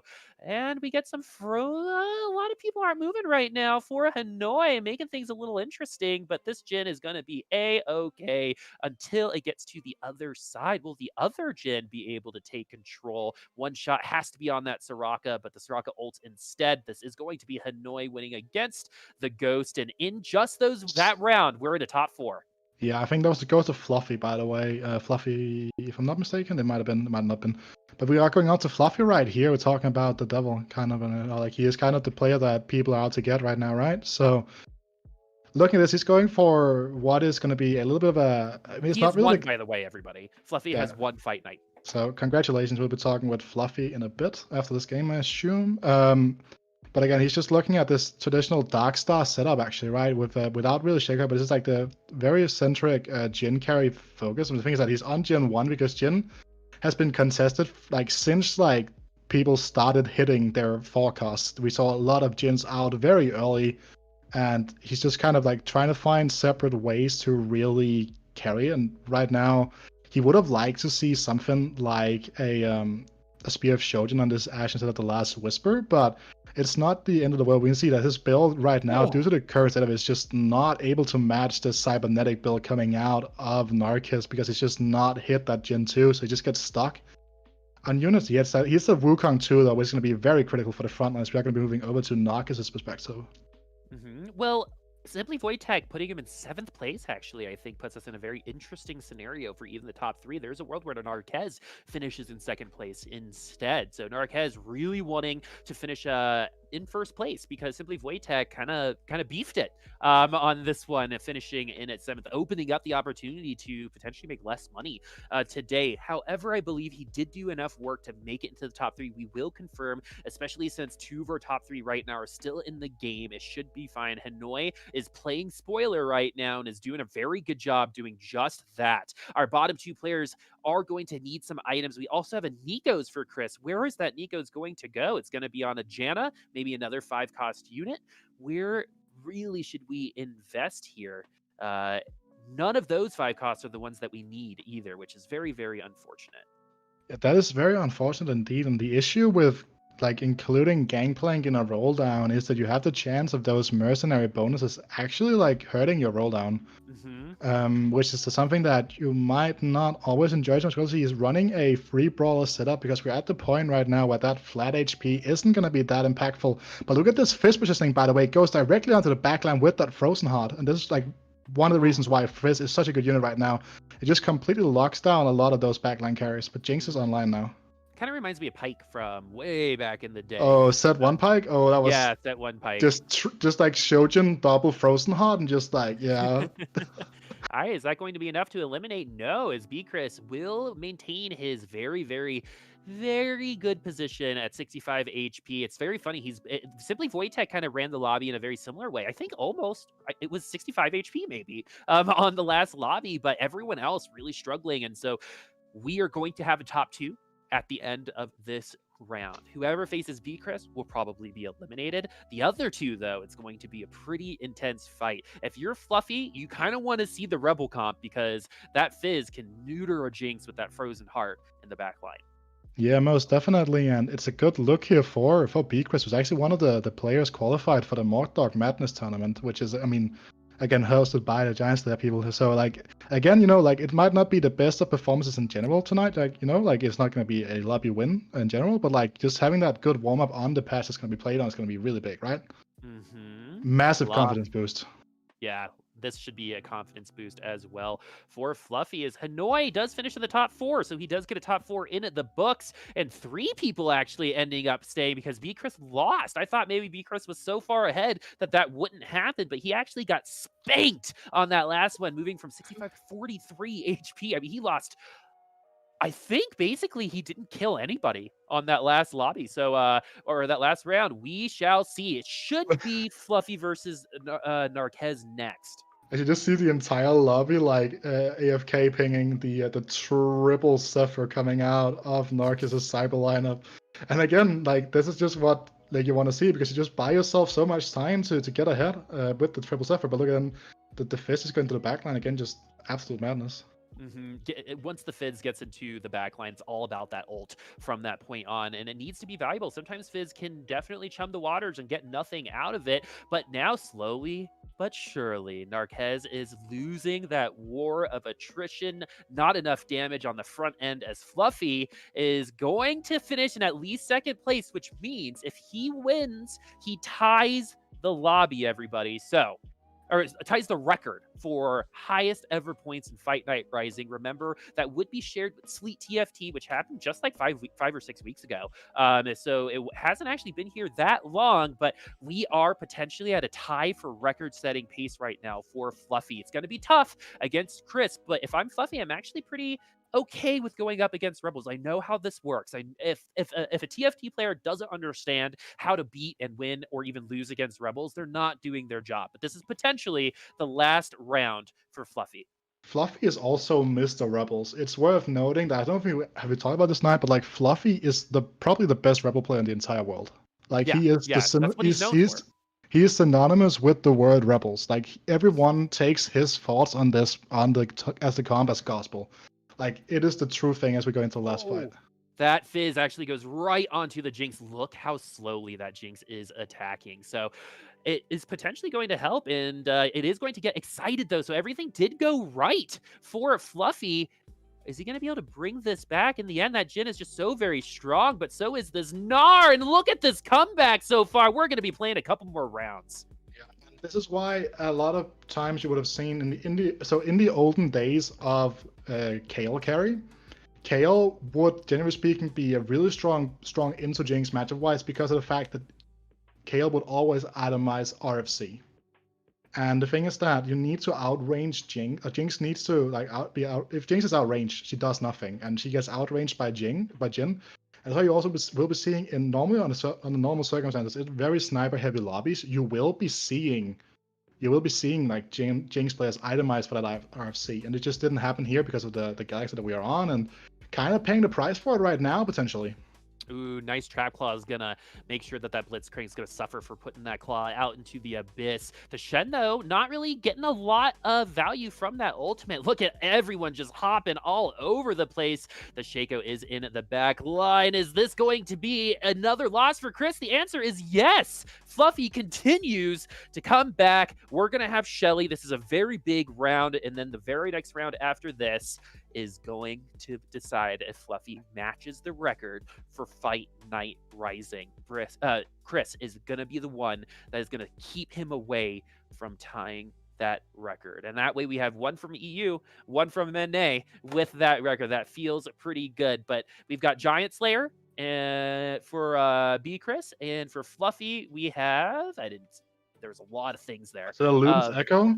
Okay, it looks like it was Ludens maybe, so we'll see it in just a second. Not a really big deal. Giant Slayer, though, could be helpful here, especially since, two Giant Slayers, especially since we've got Janna in. Those Giant Slayers are actually going to find a lot more value. The attack speed is more important than the actual damage, in my opinion, in this situation, when it comes to... Roll past Janna. When it comes to this item choice. I just realized that Chris has a Force of Nature, by the way.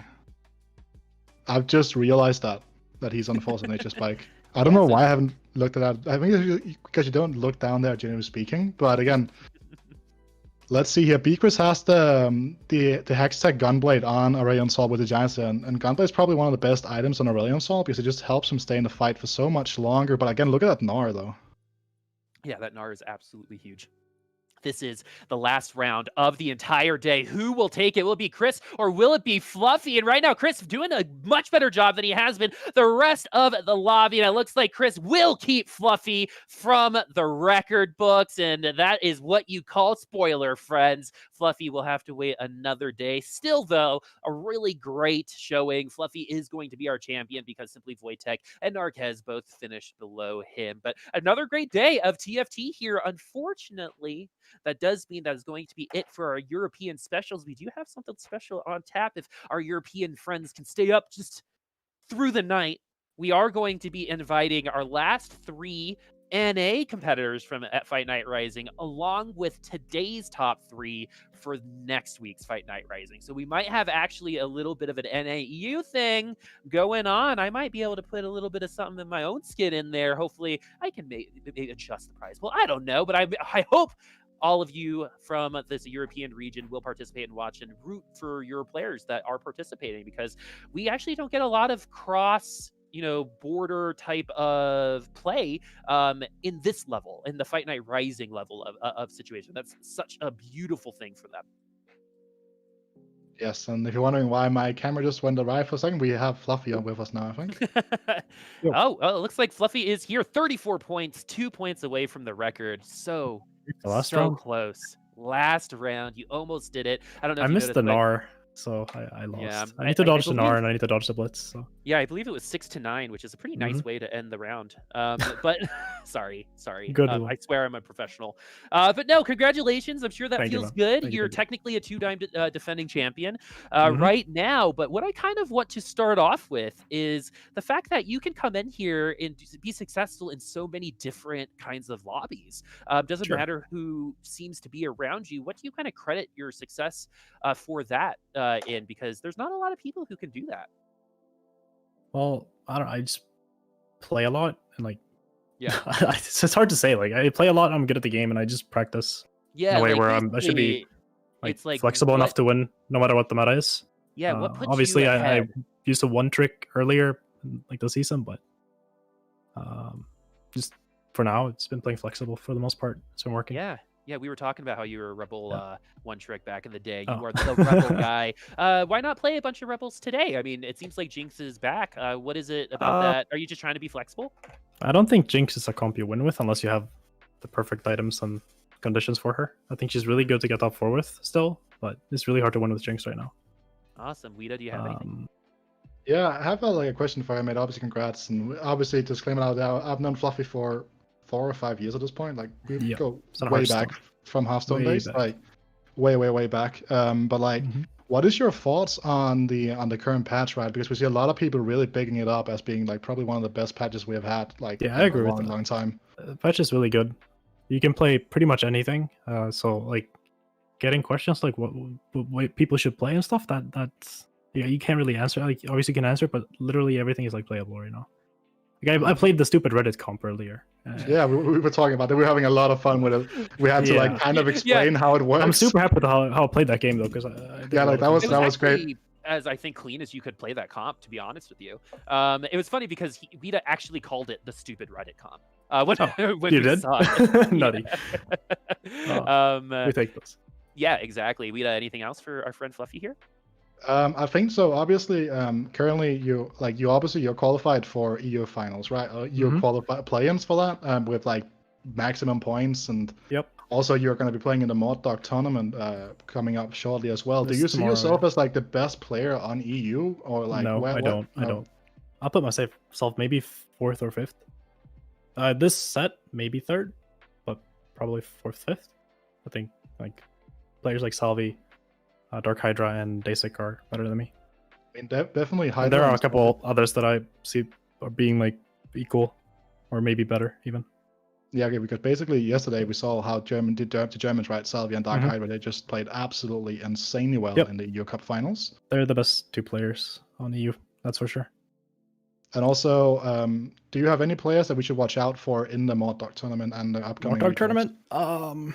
My boy Gunmay's gonna slay it up. You already know. Oh, dude, I love Gunman. I miss him. Already know. I miss him in fight. He was here for so long. You know Yeah, what I mean? he only plays the fight nights on DJ hours, so NA fight nights. These are Okay, too early he'll for be him. back next Like week. he goes to bed at like noon. It's fine. We all have that friend. I think we all are familiar with that person. The other thing I kind of wanted to ask you is more of a kind of, I think you and the guys like Crowan and the people who kind of were in this first generation of TFT are really, really great examples on how to make something happen here, right? So there's a couple players in our lobby, like simply Wojtek and Yauboio, who are very young, right? Who are kind of just starting out on their journeys here to becoming professional players. If you were to give maybe a piece of advice that you wish you knew, like a couple years ago, what would it be for them as they kind of grow in their career? That's a tough question, man. I know. That's what I'm known for. I have no clue. Maybe just don't like if just, I don't know, just take care of yourself. Make sure you've actually like stay healthy and stuff. Otherwise, you're just gonna play worse if you have lack sleep or if you have like mental health issues or whatever. So like Yeah, maybe I'm work on turning like make sure you don't fuck that stuff up. Yeah. So like work on that. Keep that very- in mind. yeah. I don't know. That's something I probably should have looked towards doing earlier. But you know, Oh yeah, Gunmay just told me don't buy golden cards in Hearthstone. Yeah, definitely don't do that. That's actually so true, though. You spend so much freaking money on gold cards in Hearthstone. No, absolutely not. No. There's no way I did that. No. It's actually so true, man. It's actually so true. oh, that's You should see this so guy's funny. collection. So Like, hard. no. Oh, that hit so hard. True. But anyway, just to kind of like reiterate your point, like I'm almost 30, right? I'm turning 30 in like a week, literally, and I wish I took happy care of birthday. myself better. You know, thank you. Like when I was 20 and 21, playing games all day, right? I could like just sit there and be skinny, right? Yeah. And as I kind of like got older, like now the weather affects my knees, right? And that's going to happen. Right, that's going to happen to you guys, and if you don't take care of yourself now, it's going to happen when you're 29, like me, as opposed to when you're 50, right? So I definitely really value that, along with the emotional aspect there. So what do you do to kind of keep yourself like set and ready? Like, say you're frustrated, like what do you do to kind of cool down in like the middle of the tournament? Okay, so for a tournament, if I'm like stressed out or like tilted or whatever, just go away for a bit, like maybe go on a quick walk or something, like get some air. It's a good way to just. But I don't really struggle with getting tilted in tournaments. Like I can get tilted in a game, but I'll like be fine for the next one, because I've obviously played for a long time, like a lot of years of Hearthstone. So that's probably something I do a lot. But if it's like ladder and I'm streaming, I'll just run it the fuck down. I don't care. I'll be tilted and I'll play, but that's just because I'm on a stream. That's not because if I wasn't streaming, I would just turn the game off and like not play for a bit. But on stream, I'll just run it down. So talking about your stream, you just got accepted into the Twitch Partner Program, which is a pretty big step for you, right? Like, thank you. I think that's also something, because also you're still a free agent, right? So I guess that's also another positive thing for any GMs out there. If you want to sign one of the most prominent TFT players in Europe who's now also a Twitch partner, that is, you definitely look towards Fluffy. That's just a final note I'll say out like to the people, right? And also thank you for having me on tonight. Thanks for the shout. Yeah, is anyone from Team IKEA signed right now? Nope. Oh, guys. Except for obviously we're signed with IKEA, but like. But like, think of the content. Think of the content, everybody. Think of the you signed a blood pact with each other, you know, like you signed a blood pact with each other, like, but like, yeah. Hold up, blood pacts. Okay. Well, thank you so much for coming on. It's always a pleasure talking to you, man. Fluffy. I always learn something from you every single time. And all right, take care, guys. I'm out. Yeah. Oh wait, did you want to say something? It was my cue to leave. I'm sorry. Yeah, no worries. You gotta pop in your socials. I know you're a pretty popular guy around Fluffy HS on like everything. Any final words? Right. I'm good. All right, cool. See you later. All right, get out of here. Yep. Bye. I am like a professional at accidentally asking one more question.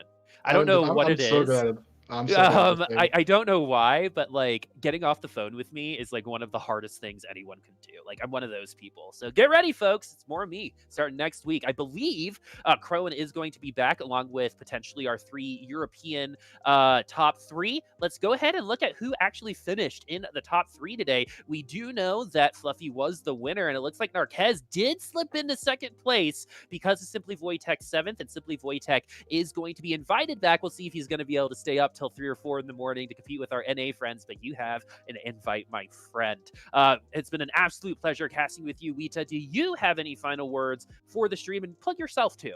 Yeah, so I'd say thank you for having me today. Obviously, it's my first full day of TFT casting, so it's always great, you know, having some great players and just looking at some great action. And especially, I think it's very nice to see how the tournament meta is going to shape up for the Mod Dark tournaments and the other, like the qualifiers all around the official Riot ecosystem going on right now, right? Because we've known that the upcoming patch is going to be a minor patch because they like where the game is at right now. So I think it's very good to have these type of things, just being able to look back at them. And if you want to follow me on any socials, my socials are WitaCasts on Twitter and on Twitch. That is definitely the 2 ones that I use the most. Twitch, not so much these days because I've been really bad at my sleep schedule, so I haven't really gotten to stream so much. But if you want to follow me there, definitely feel free to do that. It will be primarily TFT content for the foreseeable future.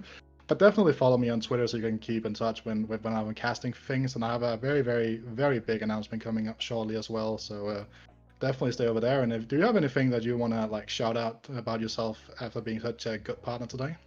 Of course. How esports of you to announce an announcement? by the way. But Yeah. I mean, it's a new mouse pad, guys. It's a new mouse. It's a new mouse pad. It's for the whole table. But the my socials are Boopasaurus Rex on Twitter. That's where you're gonna see most of my stuff. I dabble in a lot of different things, so definitely look out for that. But Wita, thanks for joining us. That was a lot of fun, and that was hopefully we get to do it again someday. And I'm sure everyone at home really enjoyed that as well. But yeah, we're gonna go back to North American times next week. It's going to be a mixed lobby. Hopefully, I really want that kind of like that 3v3 to go down in this lobby, but we'll see when we get there. Crone should be back on the next week as well. Thank you to our producers. Thank you for everyone who participated in EU Fight Night Rising. It was a really fun project to do and for me to be a part of and help evangelize TFT in this region as well, because it's not just Europe, it's also China, it's Korea, it's North America, it's South America. Everyone has talent that should be on display. But that's going to be it for us today. I'm Boop here with Wita. I'll see you next week, and Wita, we'll see you on social media. I'm excited for your announcement. We'll see you. Yes, see you all guys on the next Fight Night Rising.